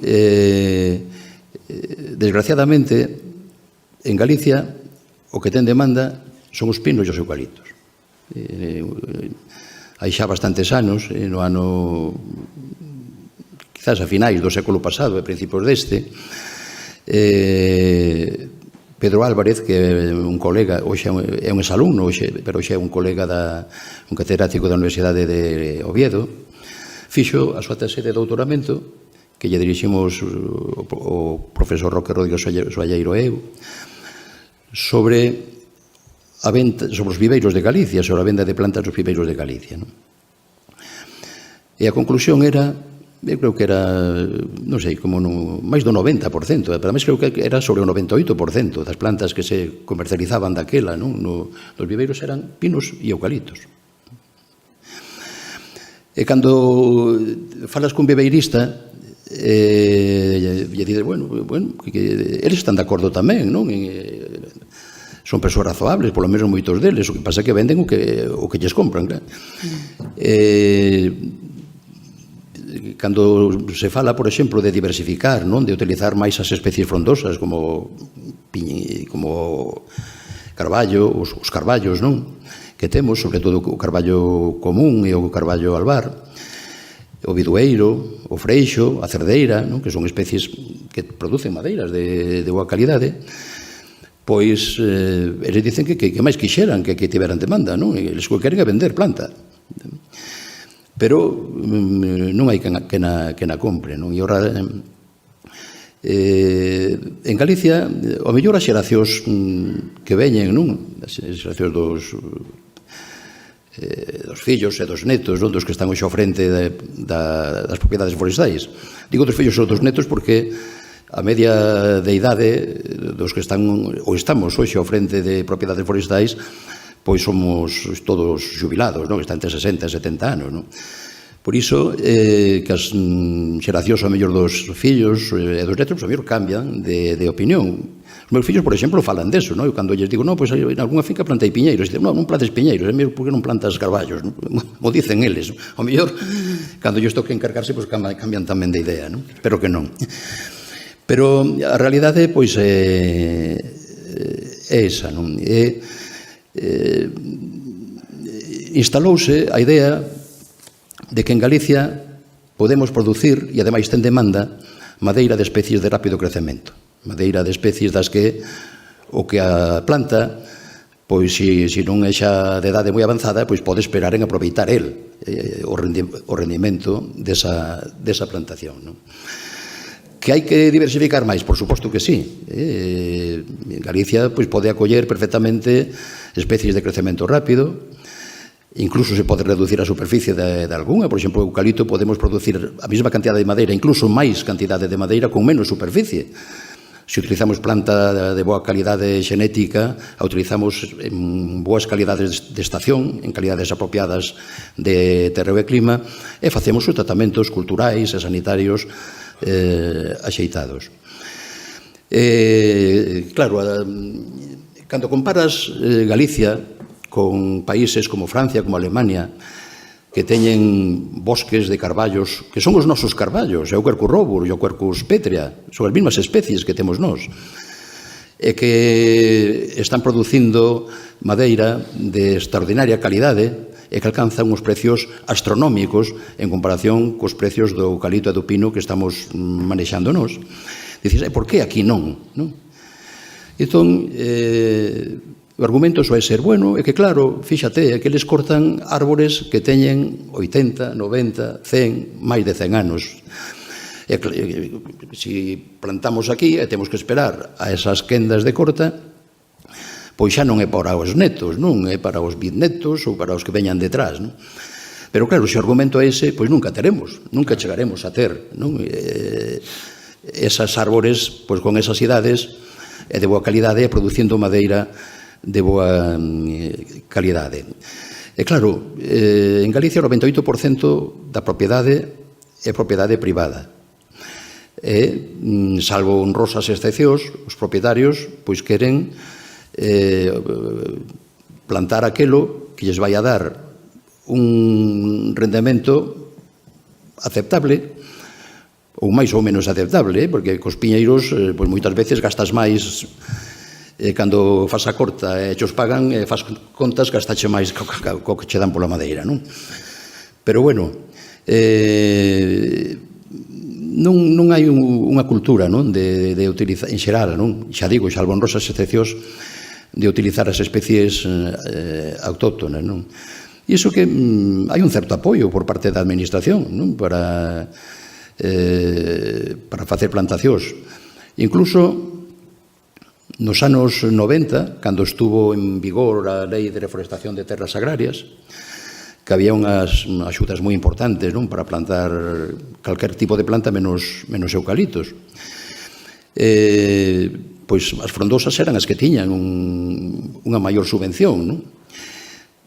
E moita xente plantou as frondosas pola subvención, esqueceuse delas, morreron, secaron e foron invadidas por outras especies, é dicir que moitas desas plantacións, a maior parte delas, pois non chegaron a nada, non?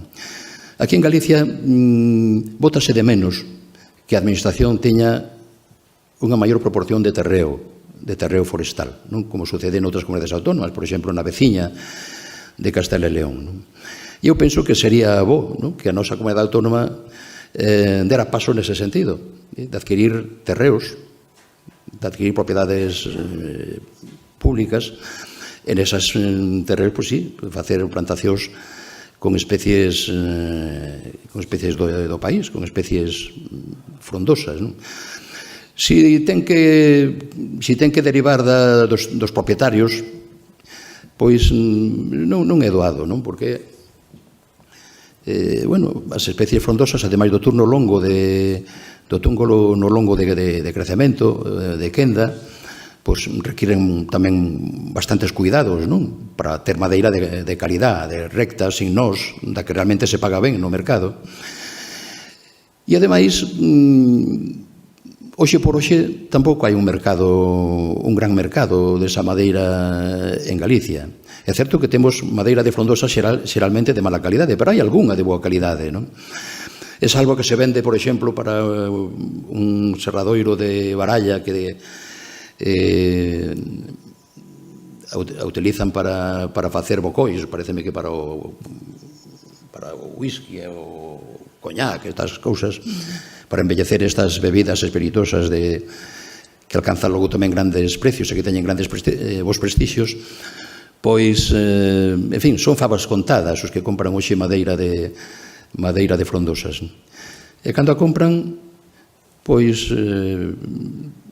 aínda que sexa de certa calidade, pois non pagan os precios que realmente deberían pagar por ela. É dicir, que non ten tampouco un bo mercado. A industria galega de mobles, por exemplo, que é o que utiliza sobre todo esas madeiras, compra ás veces os mobles feitos a Valencia e outras veces compra madeira de frondosas das que temos aquí, pero compra noutras rexións ou noutros países europeos, non? Por exemplo, en Francia ou incluso dos Estados Unidos, non? Castiñeiro, carballo americano, que son madeiras que podemos producir aquí, é de boa calidade, pero ahora mesmo teñen boas madeiras e de moi boa calidade, así nos de carballo americano ou de castiñeiro, procedente de Francia ou procedente dos Estados Unidos, un mercado que xa teñen controlado, que sí, que lles pode sair ao mellor máis cara que a que podíamos ter aquí, pero eles aplican o precio que lles costa a eles ao precio dos mobles e están tranquilos, non?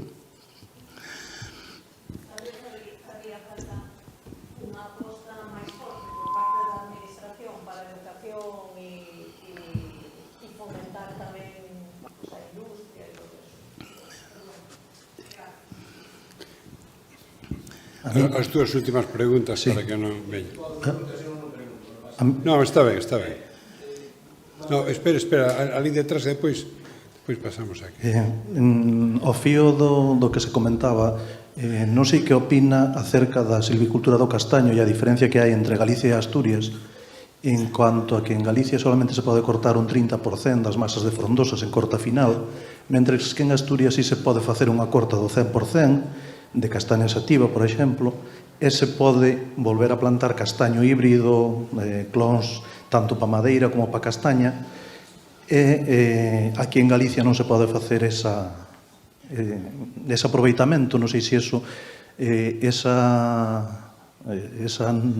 control da administración en corta final dun 30% pode ter algo que ver con que non se faga silvicultura de castaño, porque iso é inviable facer unha corta final do 30%.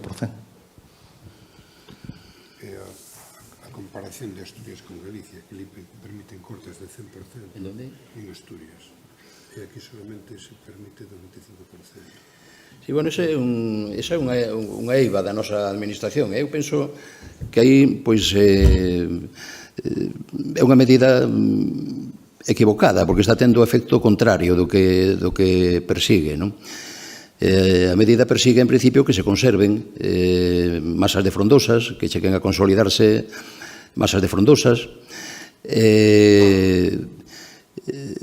pero o efecto que está tendo é que ninguén quere plantar frondosas coa idea de que se algún día chegan a quenda de corta, pois non lles vai deixar cortar ou nada, ou solamente uns cantos pés, non? Penso que esa é unha medida que está sendo contraproducente, non, para as propias frondosas. Mire, pensando na eliminación dos eucaliptos, prefiero de viva voz.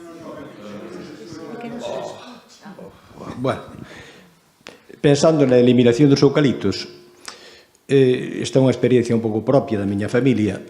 Temos dúas fincas pequenas nas que hai unha plantación de glóbulos, eucaliptos glóbulos, que se fixo no ano 1960 e xa se talou dúas veces. Talouse unha vez por un incendio e rebrotaron eucaliptos e volveus a talar agora hai uns 10 anos. Perdón, talouse hai 10 anos, efectivamente. A tala foi no 91. E logo fixos outra tala pois no 2012 aproximadamente, segunda tala. E agora xa estamos para unha terceira tala, nesa mesma finca, eucalipto glóbulos. É dicir, que non damos erradicado o eucalipto desa finca, aínda que o cortemos polo pé cada 20 anos. Iso preocupa-me. E, sin embargo, temos outra finca, na que plantamos, é pequena, na que plantamos nítens. A min, de todos os especialistas ou saben máis que a min, dime que a peor especie que podemos plantar é a nítens. Pero eu penso, a nítens, unha vez que a talemos, desaparece. Cousa que non pasa coa glóbulos. Que lle parece? De que o glóbulos fai unhas talas cada 20 anos e que noutra finca ten o nítens e que resulta que o nítens de que non lle parece unha especie moi boa.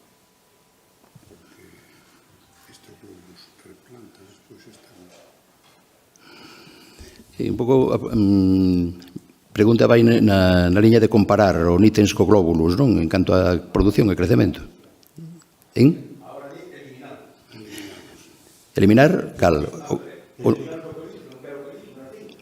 Non quere eucaliptos na finca. Bueno, pois entonces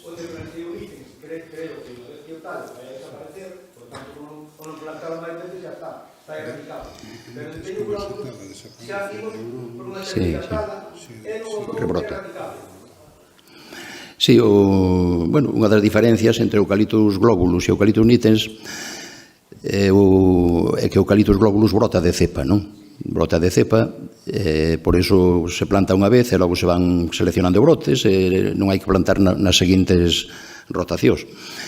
E o nites, en cambio, non brota de cepa ou brota mal de cepa. Hai algún clon seleccionado en Cantabria, creo que sí brota de cepa, pero en xeral non brota de cepa, non? Entonces, con nitens, en principio, se non brota de cepa o clon que ten vostede, pois non hai problema. E co glóbulos, pois tería que, unha vez que corta, eliminar a... É moita superficie que ten? Son figas, son menos de, non sei, menos de 2 metros cuadrados cada uno. Bueno, pois, home, pode aplicar un herbicida unha vez que corta, o tocón, ou ben pode cubrir os tocos cunhas bolsas de basura negras. Que tamén nacen de semillas. Que tamén nacen de semillas. Aí, bueno, tamén o que naceu de semilla, pois eso, ou utiliza un herbicida ou senón, pois é difícil de controlar, Moi ben, creo que foi unha sesión realmente moi amplia, onde se abordaron moitísimas cousas. Agradecemos moitísimo ao profesor Rigueiro a súa charla, moi imaginativa, moi instructiva. Quedamos para mañán, para a próxima, que mañán teremos unha moi interesante sobre sanidade forestal, pragas e doenzas, cousa que se tocou agora así un pouco de refilón, pero bueno, mañán vai a ser máis intenso. Así que moitas grazas de novo, profesor Rigueiro.